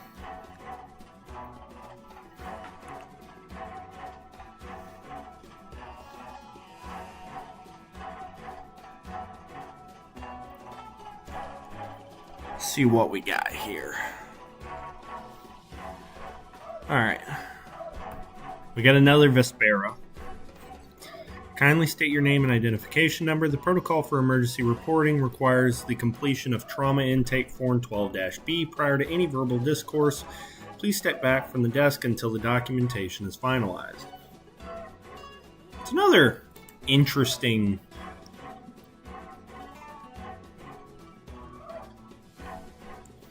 Okay.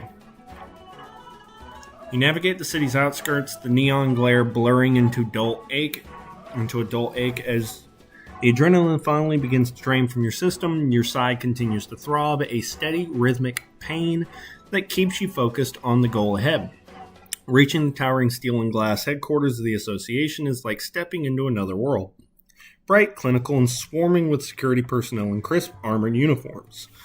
You push through the heavy, reinforced entrance, your disheveled appearance and blood-stained clothing drawing attention immediately, suspicious glances from the armored guards patrolling the lobby. Ignoring the stairs, you stride toward the primary intake desk where a clerk sits, their face a portrait of wary professional attachment. Time for caution has passed. This information is too dangerous to keep to yourself. I need to speak to someone authorized for emergency gate breach reporting right now. Clerk pushes her hand pauses, her hand hovering over a parchment. She clicks her quill twice in rapid, sharp succession. She looks up, her expression a mask of cool clinical detachment, and points a stiff finger toward a blank form lying on the desk surface.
Okay, so we are going to try to convince her, like, hey, paperwork kind of needs to be fucking shelved right now. Like, because to be fair, this is something fucking new, at least as far as we know.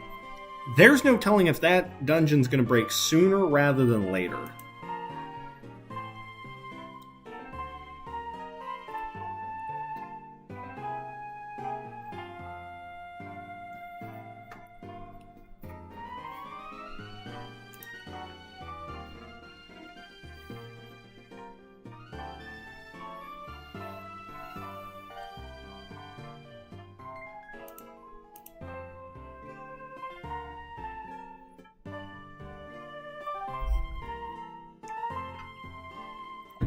Let's see.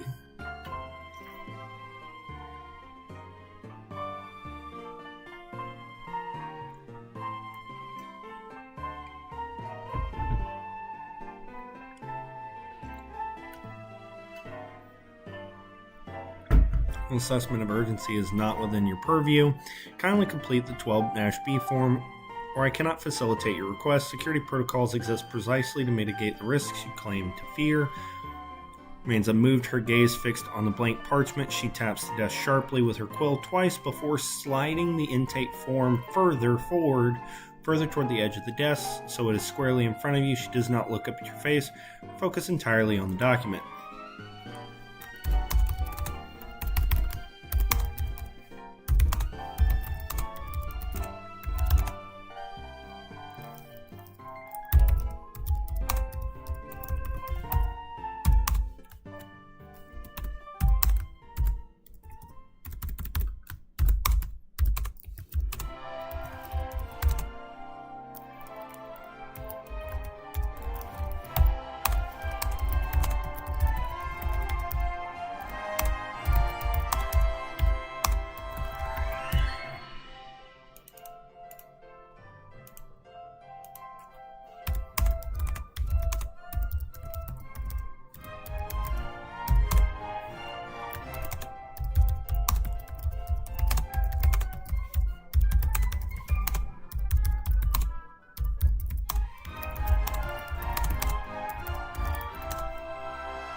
All right, we're gonna try to skip past all this bureaucratic nonsense.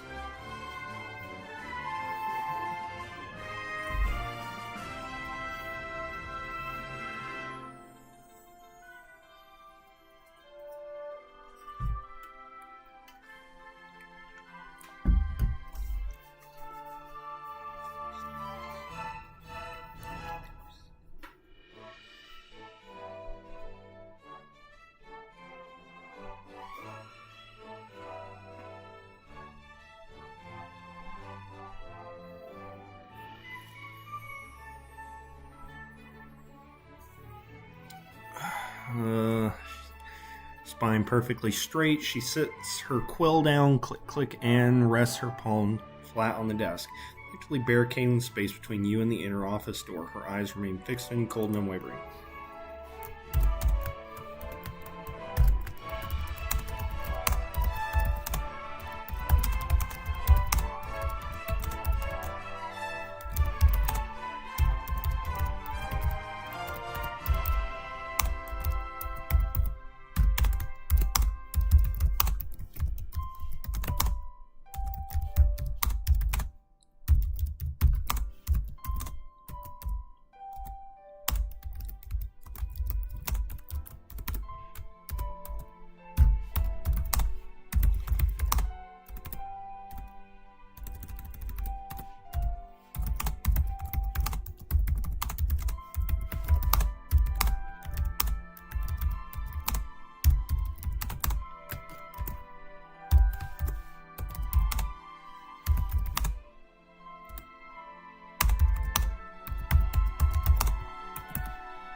All right, let's see.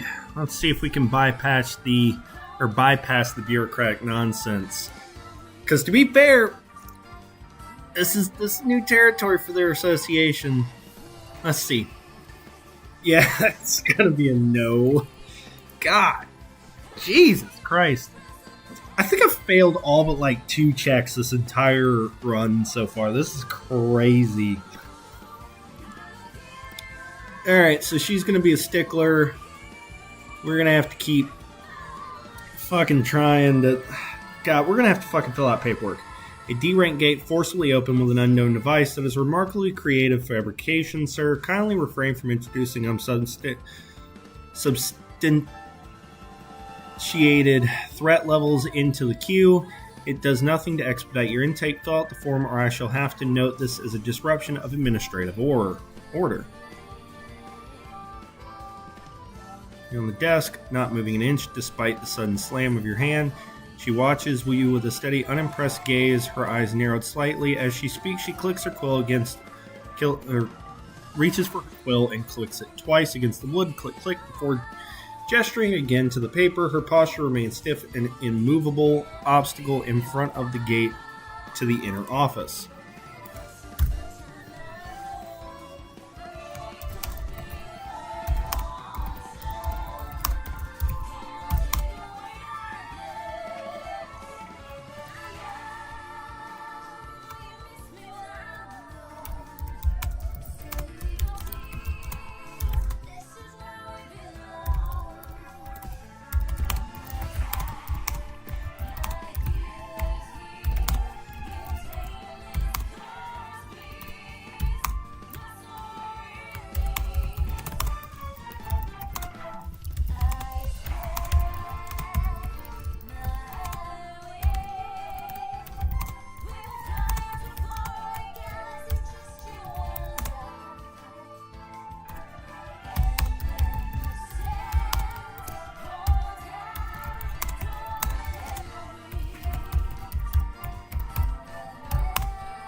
Let's see here.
All right.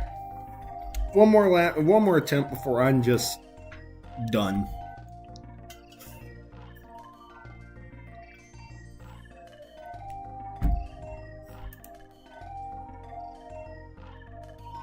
Probably gonna fail this one. Finally! We get a guaranteed win.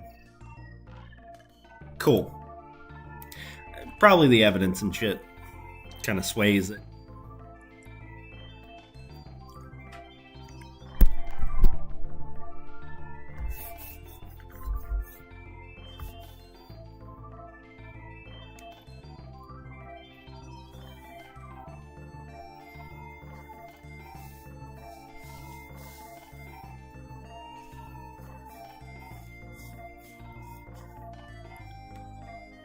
Okay.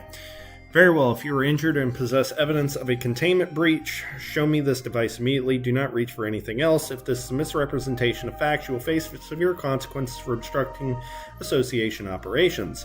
Vespercal stops the rhythmic clicking of her quill instantly. Her grip on the counter loosens. For the first time, her gaze drifts from the blank form to the dark stain on your side, then up to your eyes. Her posture, usually rigid as stone, sags just a fraction, and she gestures for you to show her your proof. Your expression guarded, but no longer entirely dismissive.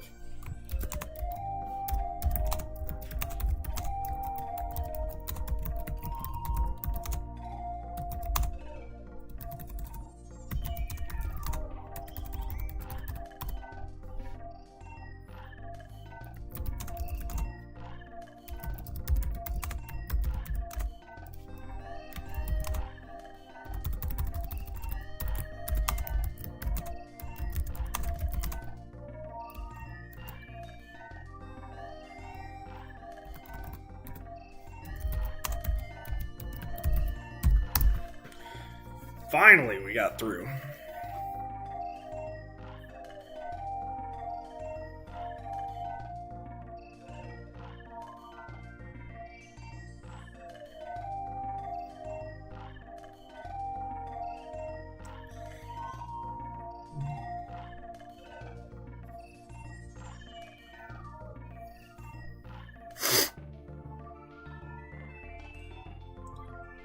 Keep that steady. I do not recognize that mark, but it possesses a geometric complexity that is entirely foreign to standard association documentation. You are not to move. I am initiating an immediate override to bring in a watch commander. Do not attempt to bypass this desk again. Leans over the counter, her eyes darting across the device and the screen, scanning the symbol with an intensity that borders on frantic. Her fingers tremble slightly, though she forces them to remain still, and she reaches for a recessed brass lever on the side of her desk, pulling it down with a sharp metallic clatter.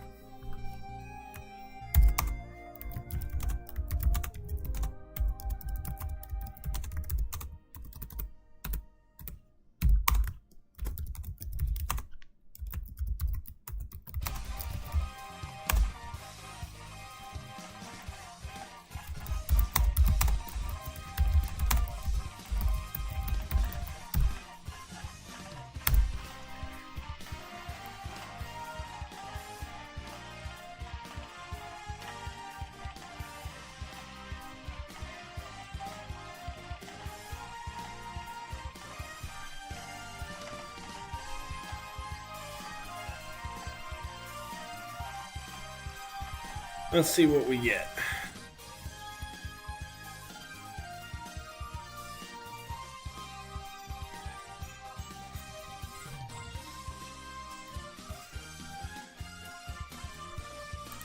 Just kind of kicked me out.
See if we can kind of get some more information here in a way. Public infrastructures maps, looking for any reason why this specific location might have been chosen.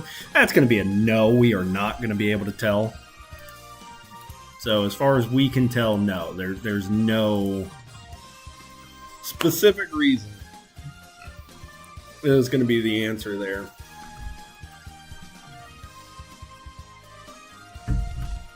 Alright. You stare at digital maps on your cracked screen, but the zoning codes and architectural diagrams blur into meaningless noise. Your head pounds, the adrenaline fading to leave only sharp throbbing exhaustion, and you can't discern any pattern to the site selection. It appears to be just another unremarkable redevelopment project in a city full of them. The significance of that specific location remains as obscured as the motives of the attackers who forced the rift open there. The silence in the association lobby feels suffocating, broken only by the sharp rhythmic clicking of Vesper's quill against her desk. She keeps her gaze fixed on her monitor, her posture rigid, though you notice her fingers drumming an erratic pattern on the countertop. You shift your weight, the pain in your side, a constant burning reminder of the night's events, and wait for the doors at the back of the chamber to open. A moment later, they do. A tall, imposing figure in a polished, deep blue association tactical suit emerges from the rear offices, flanked by two armed security officers. The watch commander has arrived, their expressions stern and unreadable as they scan the room, their focus snapping immediately toward your blood-stained gear.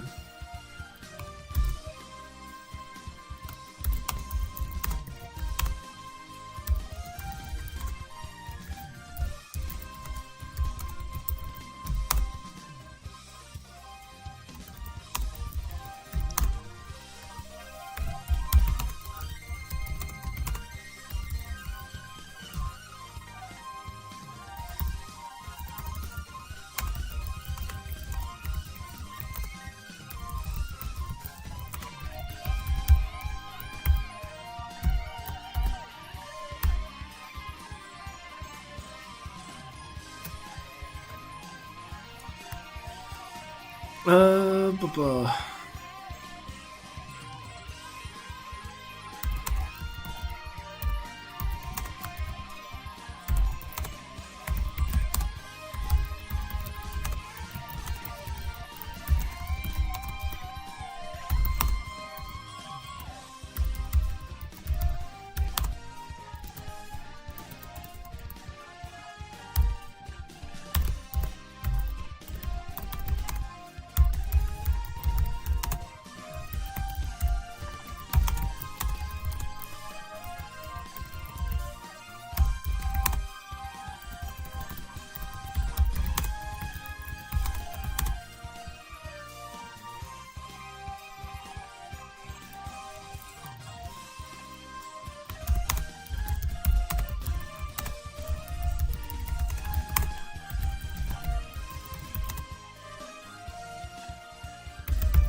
Look down, you finally see the source of the persistent burning heat at your side.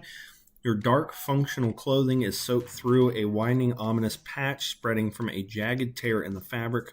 Realization hits you. You're not just exhausted, you're losing blood, and the adrenaline that kept you running is finally brutally failing you. The watch commander's stern gaze doesn't soften as they take in your state. They stop just a few paces away. The two guards flanking them remain rigid, their hands hovering near their own holstered weapons. The lobby, usually bustling, has gone strangely, unnervingly still. The commander's eyes, cold and assessing, lock onto yours, and you know that in the next few seconds you'll have to explain everything or you won't walk out of here.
Let's see. Construction site.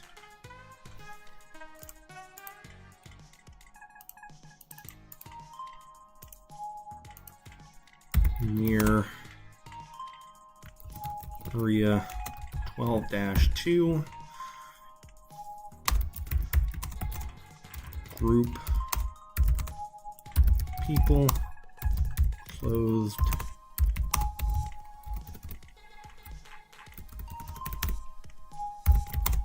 Placed ice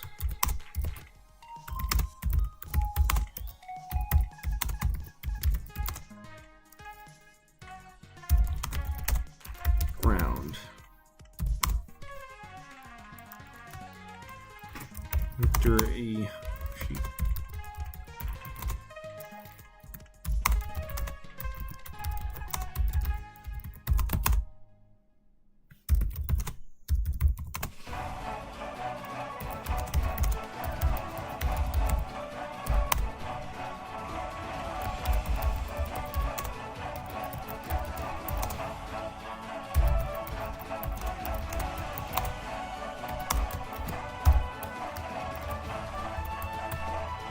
Rank gate.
Defying mark.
Meetings.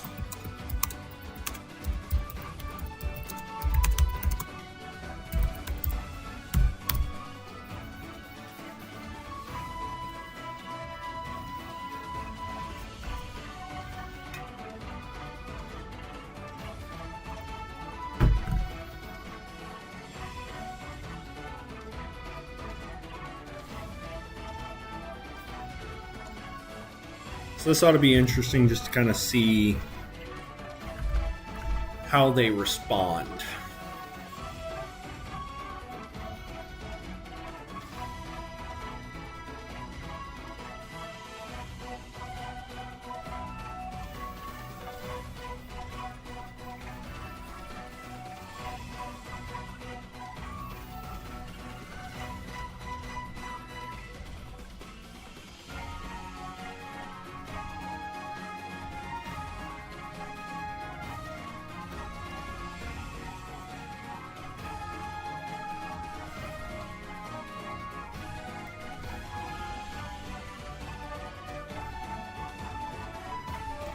This one's taking a while. Oh yeah, here we go. Sector 12 at Forest Gate. You are lucky to be standing, Hunter, let alone talking. Show me that mark you recovered immediately. The watch commander, Ruvik Vosh, looms over the intake desk, his posture rigid and commanding. He ignores the blood spreading across the floor, his icy gaze fixed entirely on you as he extends a steady hand demanding the mark you mentioned. Without taking his eyes off yours, he glances briefly toward the nearest guard, offering a sharp, silent gesture to clear the bystanders.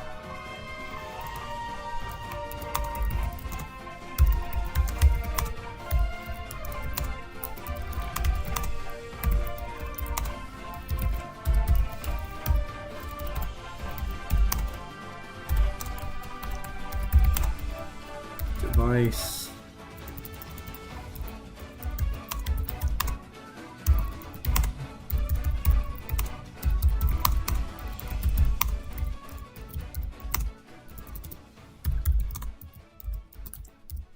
Here.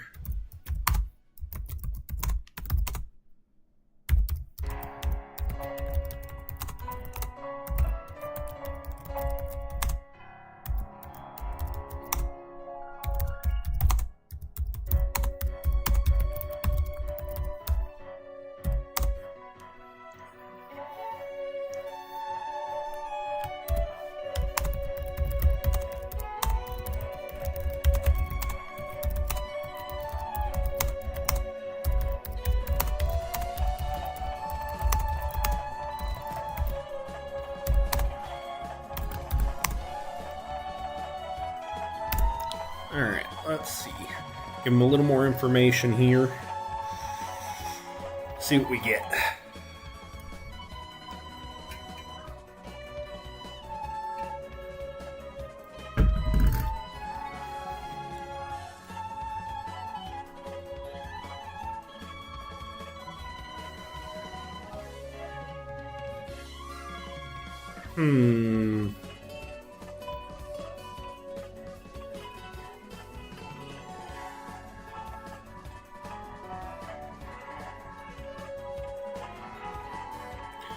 Passively, and you're right there. If this data is valid, we have a hole in our net that could swallow this entire city or facility. Come, this lobby is not the place for a security debrief. Infirmary, now. You walk, I follow. Ruvik snatches the phone from your hand with a practiced brisk motion, his fingers brushing the casing as he tilts the screen toward the light to scan the display. His jaw tightens, the ruddy skin across his nose bunching as he studies the data before he signals with a sharp stiff nod toward the restricted corridor leading to the medical bay. He speaks with a cold, unyielding tone, passively, and you're right there. This data is valid. Okay.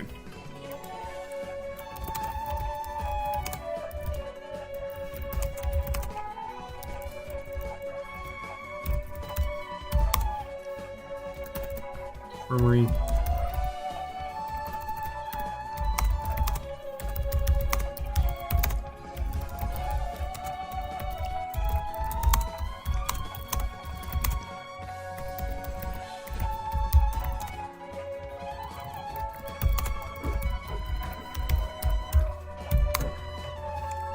Let's see.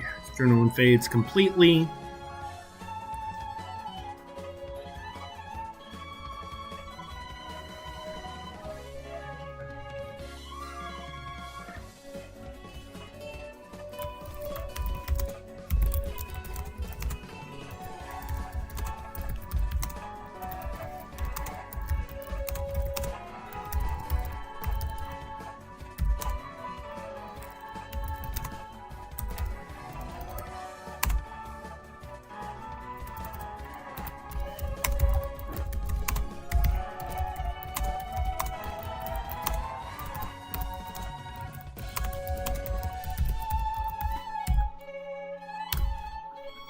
Okay, we're going to pass out from blood loss.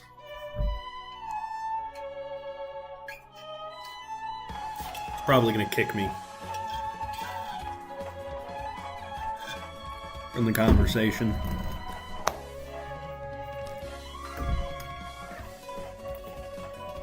I had to guess.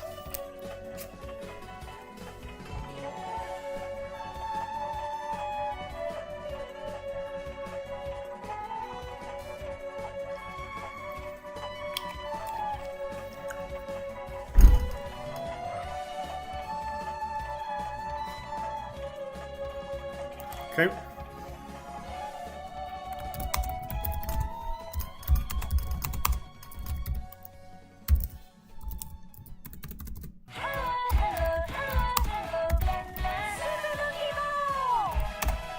What the fuck? See, that was interesting.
Let's see what we got here.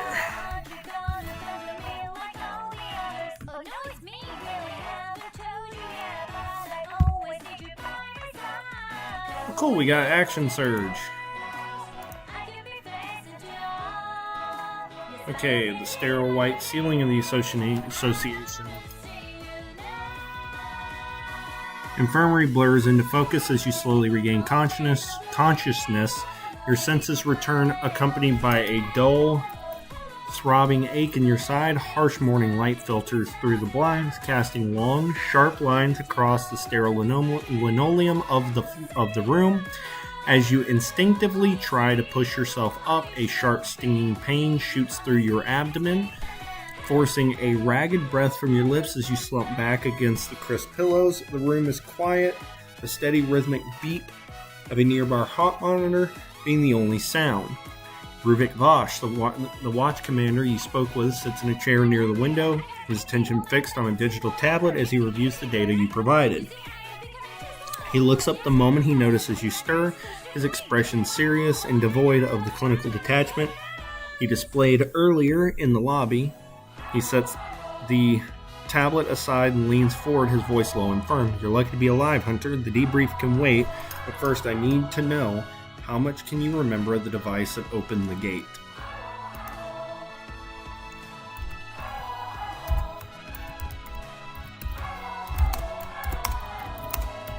Bit far away. So beyond general appearance.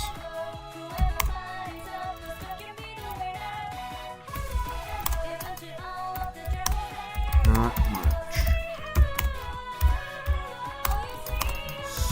Small.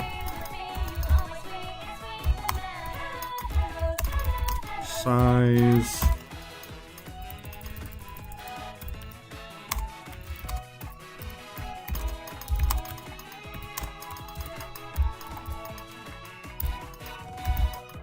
Rubik's Cube.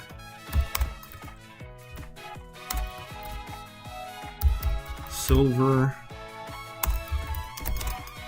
Few black lines.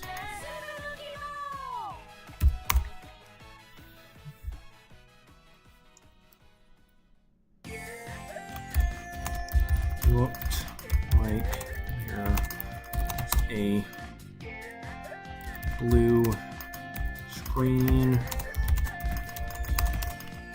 gem embedded in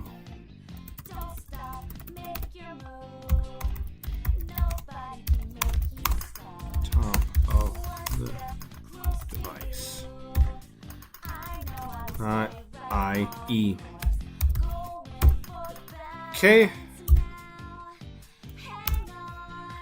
So we were on a rooftop, so we're not going to be able to give like super concrete description, but a couple of things we could see from there.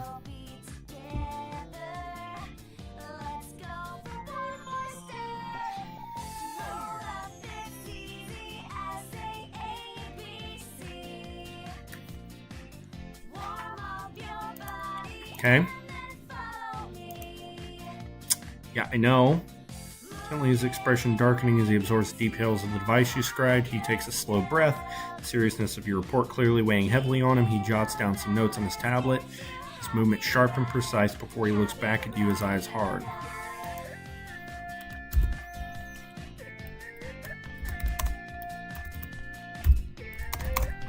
Pretty.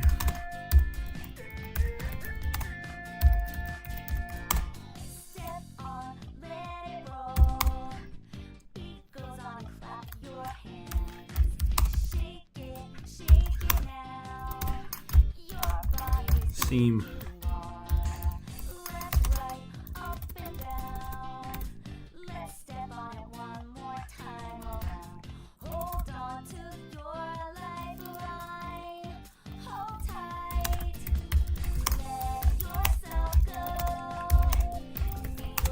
I've shared his new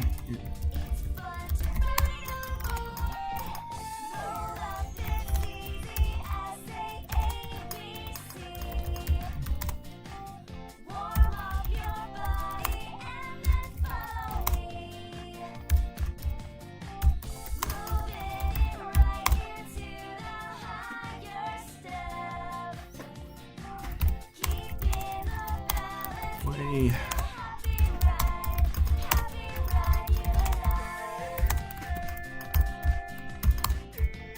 Lucky.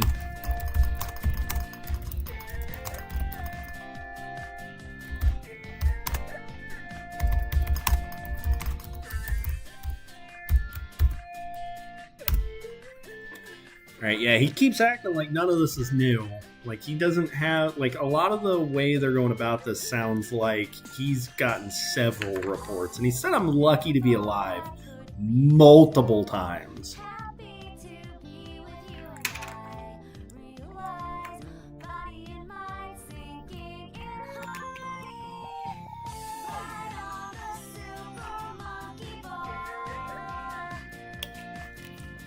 Let's see what we got.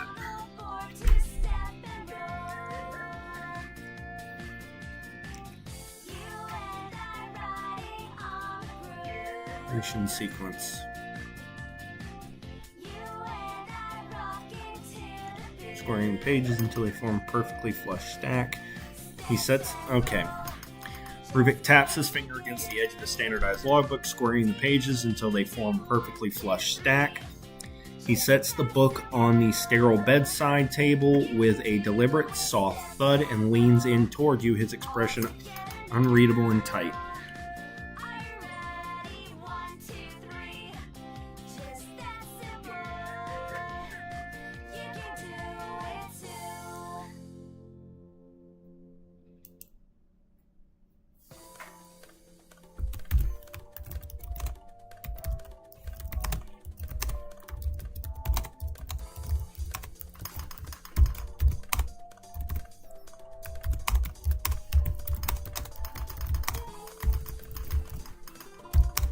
All right, let's kind of talk this through.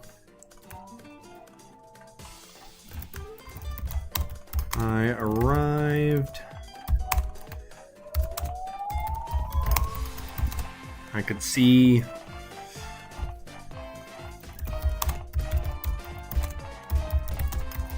distortions here above device. Similar.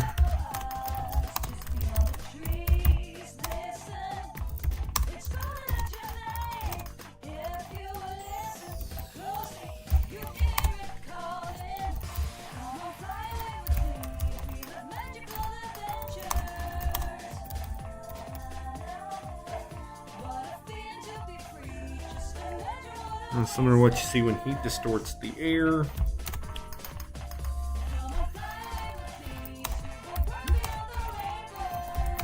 More intense.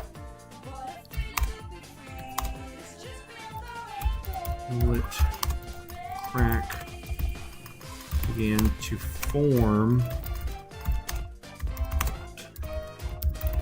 Normal gate formations.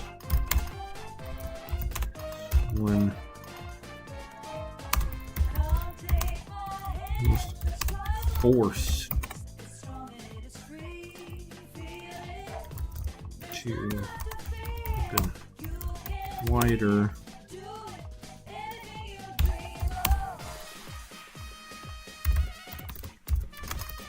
Seemed to be fighting.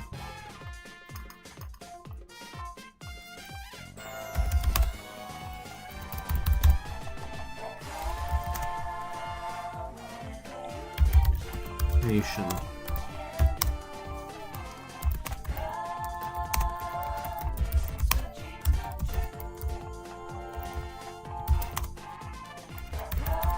Yet,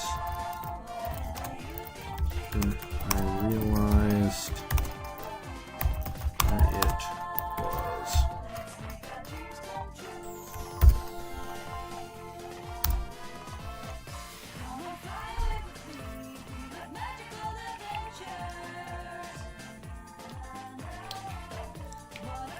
Alright, let's see what happens next.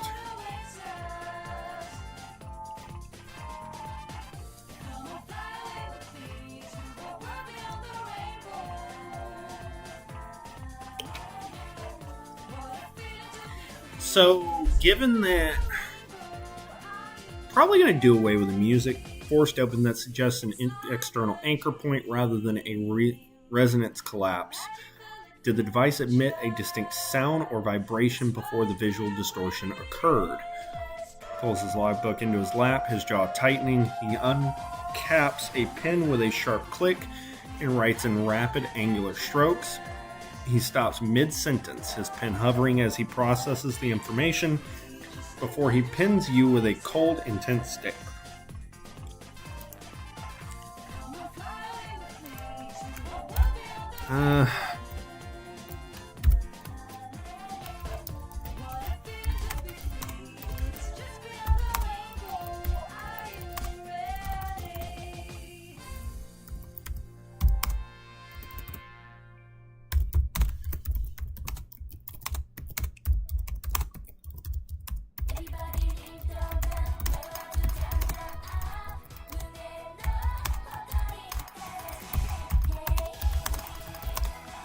From a device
let's see what he says. A ping that changes the tactical assessment significantly. Was the sound emitted from the Rift device itself, or did you detect a secondary signal reacting to your scanner? 3 inches from the page, he taps the side of his logbook with his thumb, his gaze locked on yours with an intense, unblinking focus. With the other hand, he reaches out to compulsively straighten a sterile tray on the side table, ensuring it is perfectly parallel to the bed frame.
Sound.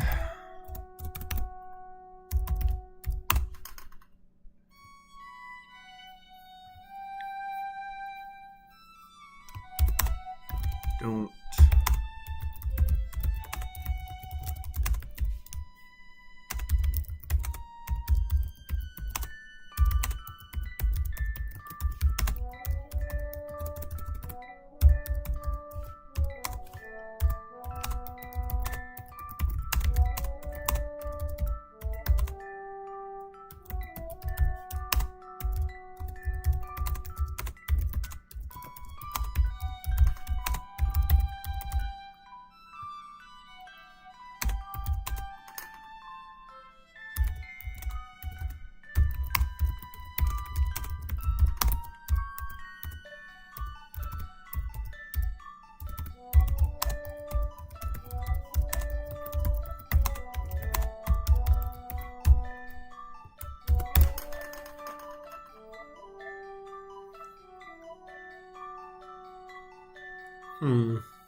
Let's see what we get here.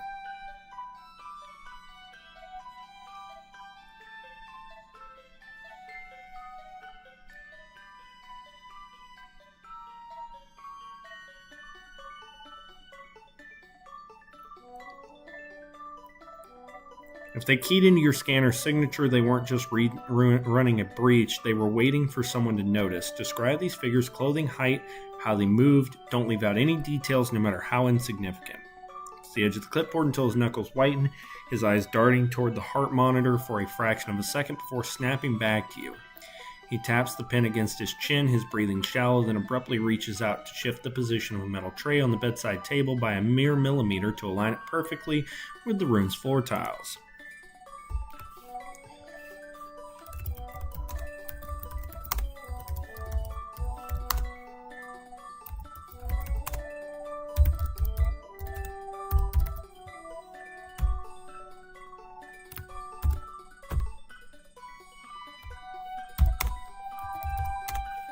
Rest.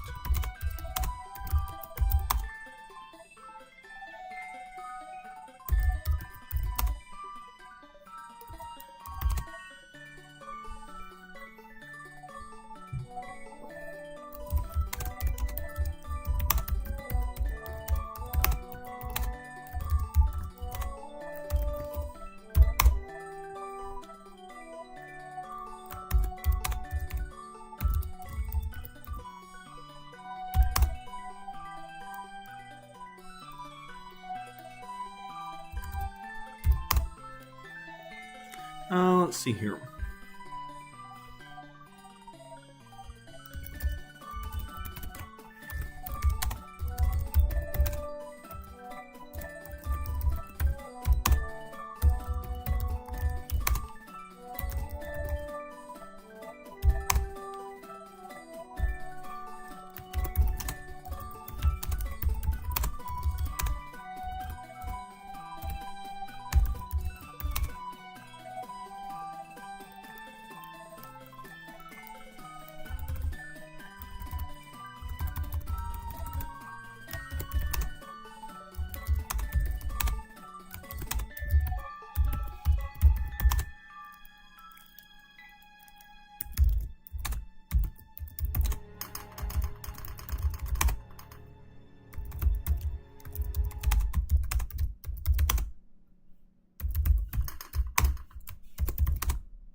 Generic.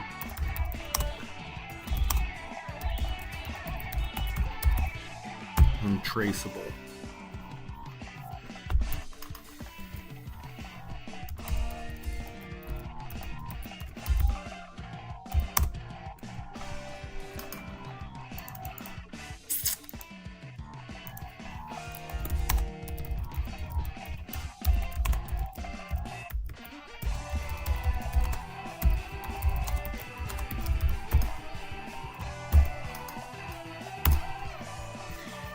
So clearly trying to stay unidentifiable.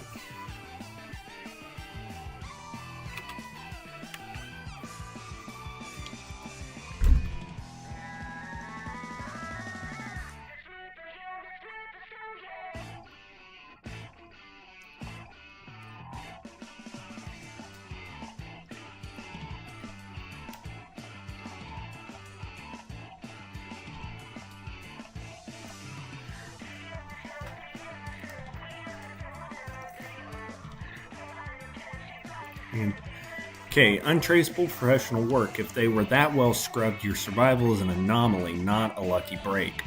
You dispatched 2 of them. What did you find on the bodies, and how did they fight?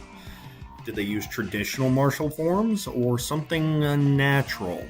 It's writing entirely, his pen hovering over the logbook. A vein pulses at his temple. He pushes the logbook away, stands up, and walks to the foot of the bed, his hands clenching and unclenching at his sides as he tries to force his breathing back into a rhythmic, measured cadence.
I know of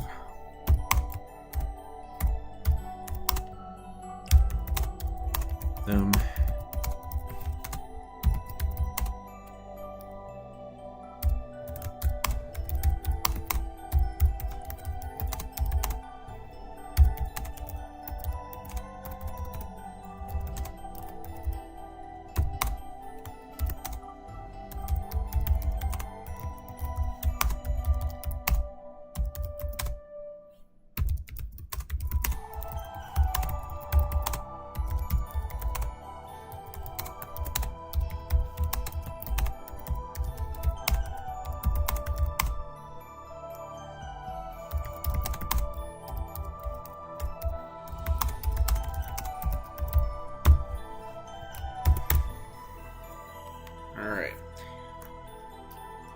So the fight was so quick we couldn't really determine much. Really wasn't any identifying features or anything on them other than the mark, which was really only on one of them.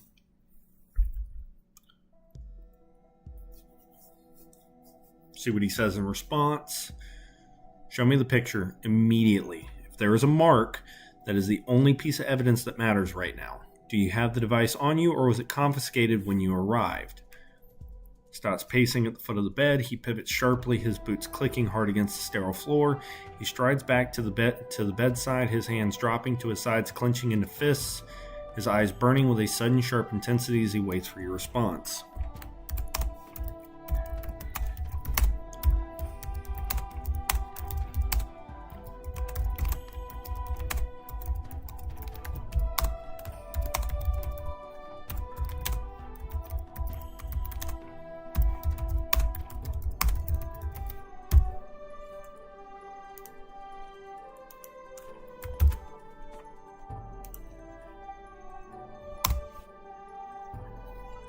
Let's see here.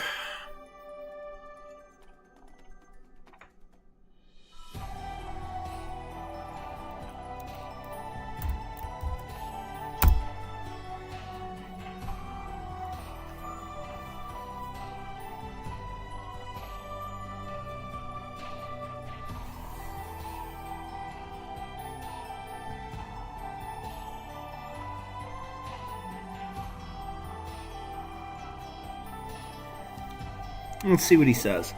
We're probably going to be ending the stream here in about 15 minutes or so. Rest, I'm going to retrieve that device myself. Do not leave this room until I return.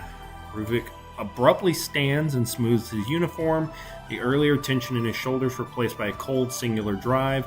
He turns on his heel without another word, his gaze fixed forward as he heads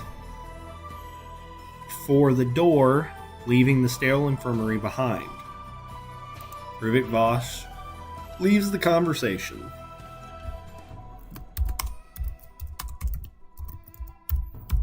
The feeling that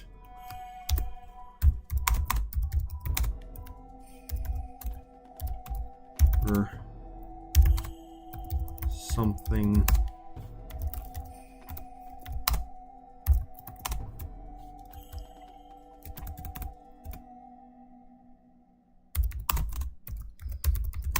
of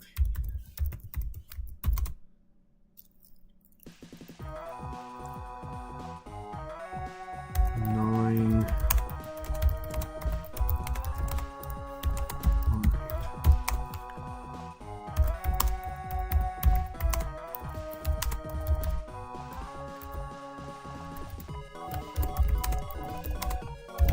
responded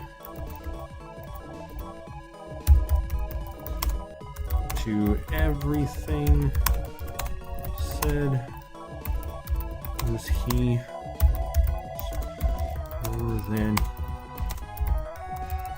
on?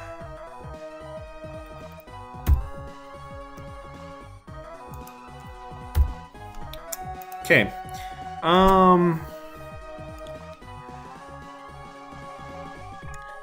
Let's see here.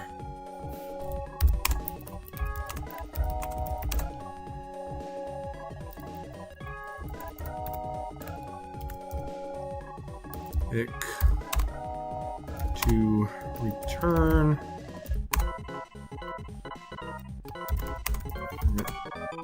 Time. Nurse enters. Changes a bag. Then leaves. Without a word. Oh, Lord.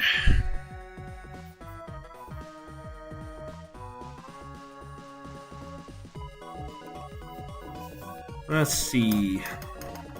Silence of the infirmary is heavy, filled only with the rhythmic beeping of the monitor and your own restless thoughts that mark the geometric eye, and the fact that a D-rank gate was forced open by a handheld device It all feels like the prologue to something much larger than you bargained for. You watch the dust motes dancing in the morning light, wondering if Ruvik will actually find anything useful or if he's just going to lock the information away in a file buried beneath the layers of association bureaucracy.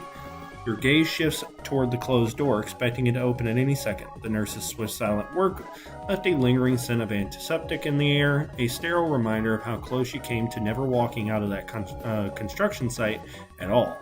You flex your fingers, testing your mobility.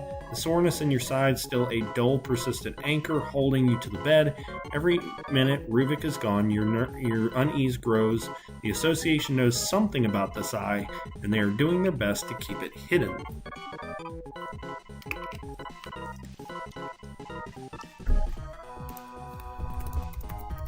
Finally, the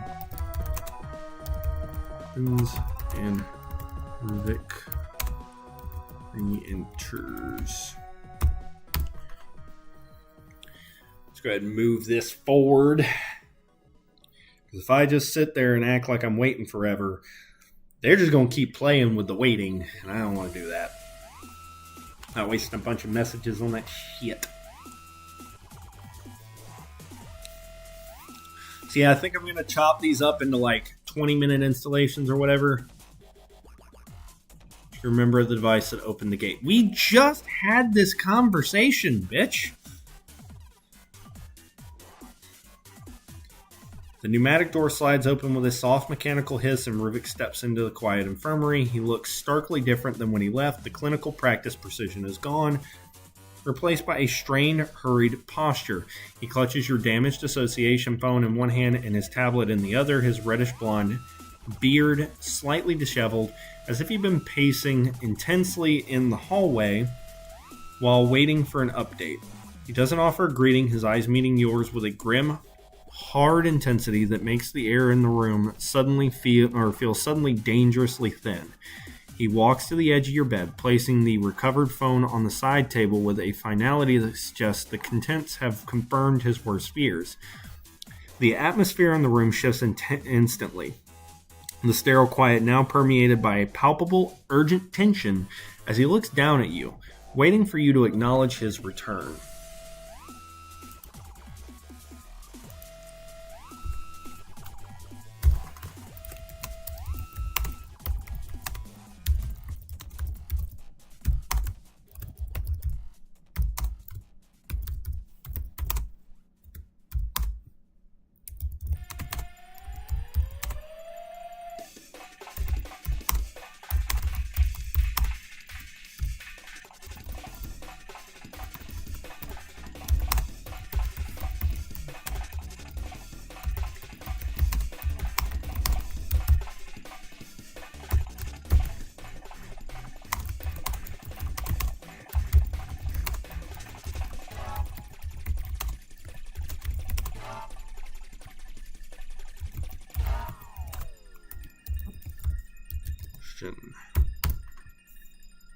Okay.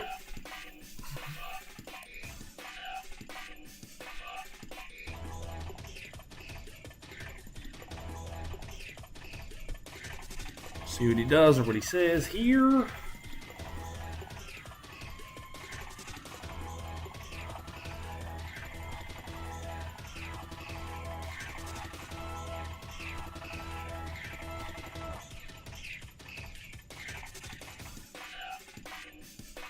Pulse before the gate collapsed, or if it remains static. The distinction is critical.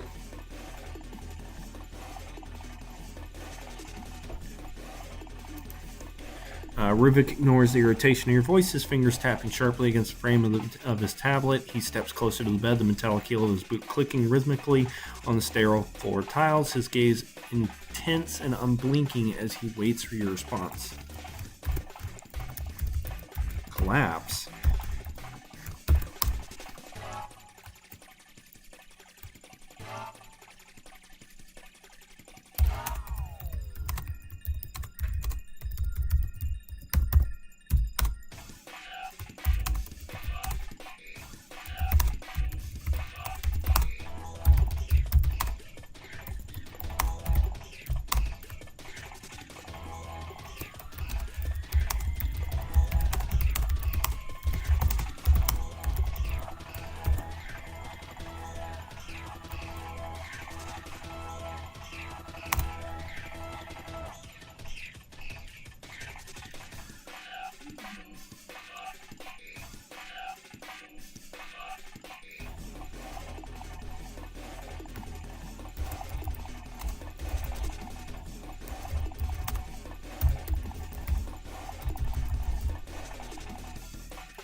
obscured by the distortions.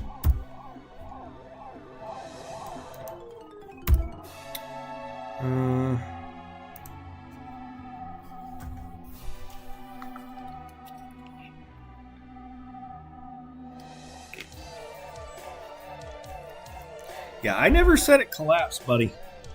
That's a big red flag. I never said it collapsed.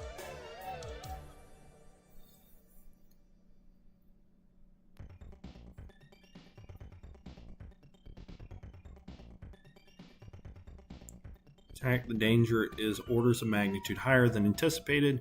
Describe the distortion for me. Was it purely visual, like heat haze, or did the surrounding space appear to shear as if the air was being physically pulled toward the center? Tapping the tablet frame immediately, he pulls a set of brass calipers from his vest pocket, and while keeping his gaze fixed on you, he compulsively adjusts the sliding scale, his expression shifting from grim to focused intensity.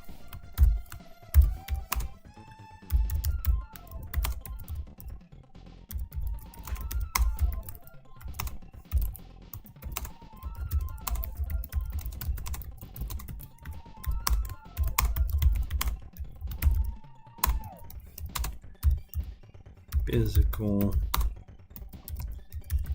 actions in the air around me.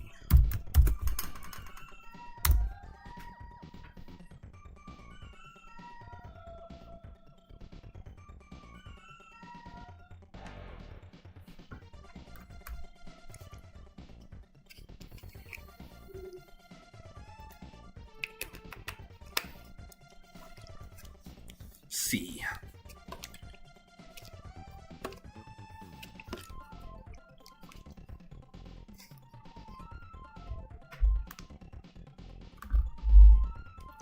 The heat haze suggests a localized projection rather than a permanent tear. You have saved me from authorizing a redundant and highly disruptive sector lockdown. Rest Williams, I have enough to proceed. Ruvik taps his tablet screen with a sharp, rhythmic double tap to finalize his notes. He slides the brass calipers into his vest pocket while, with economical, precise movements, offering you a stiff acknowledgement nod. He turns on his heel and walks toward the exit, his boots clicking purposely against the floor as he leaves the room. Okay. Interesting.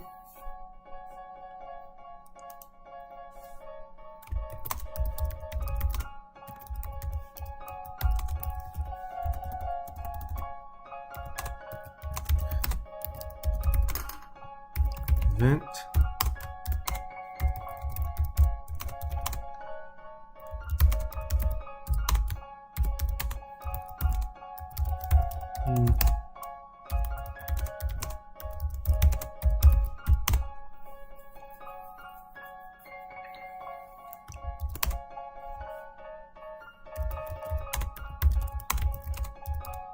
Hurry over. So, from the ear doctors,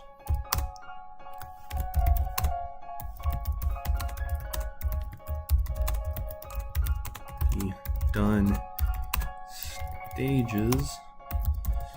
It's really only accelerate body's natural process. So I still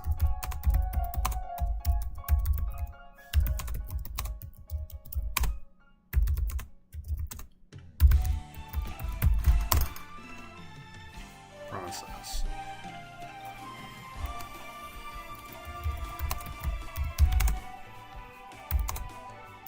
He's given a new association phone and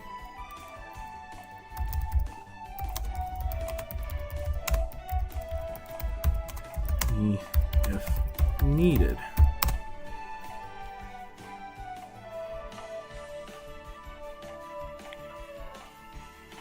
Okay.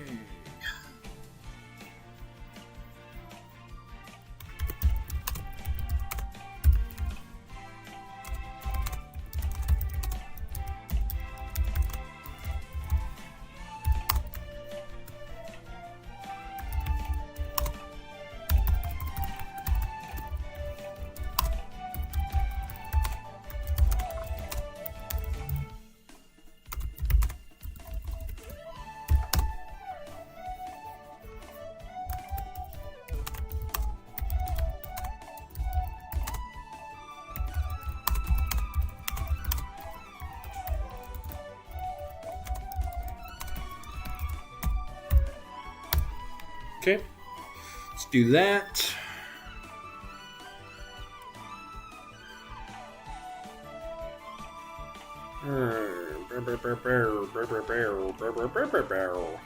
That's probably going to be the last message we send for today. I'll probably read what they respond, and then we'll cut it there. All right. As the heavy reinforced doors of the association headquarters slide shut with a final echoing thud, the sterile silence of the infirmary is instantly swallowed by the chaotic rhythmic roar of Havenreach. The midday sun blazes overhead, casting vibrant, harsh light into the busy streets, a stark contrast to the dim clinical corridors you've spent the last 4 days pacing. You take a deep, lung-filling breath of air that smells of street food and city exhaust, sensation almost overwhelming after your confinement. The city feels impossibly alive. The hum of high-speed transit and the constant chatter of commuters washing over you. You check your pocket, confirming the 50 silver from your monitoring shift sits there. A mundane weight that mocks the severity of what you actually witnessed. You're free, healed, and alone on the streets again. The geometric eye from the attacker's arm still haunts your thoughts, but the reality remains simple. Rent is coming up, and you need work. Do you check the local job boards for another shift, or do you try to find someone in the criminal underworld who might know what that symbol means? Alright, so whenever we come back next Friday, we're going to pick up with moving to job boards. I think we should not actively look into this symbol, as it could really leave us in a bind. Alright, so we are level 2. These are our stats. We are an archery-based gunslinger with second wind and action surge, both which are very good. We have no known spells, which is fine. We're pretty much a fighter. We have our pistols. We have our rounds still. We are getting dangerously close to being low on ammunition, though. Probably need... Trying to think. That should be 85, not 35. Oh well, that's fine. So like I said, we'll probably call it there. Thank you guys for joining me. I really appreciate having y'all here. And like I said, I will probably be cutting these down in like 20-minute videos and sharing these or putting these on the channel as videos where they're a little more digestible. So because I feel like a 4-hour stream on a Friday is kind of a lot. Alright, thank you guys for joining me. We'll see you guys next time.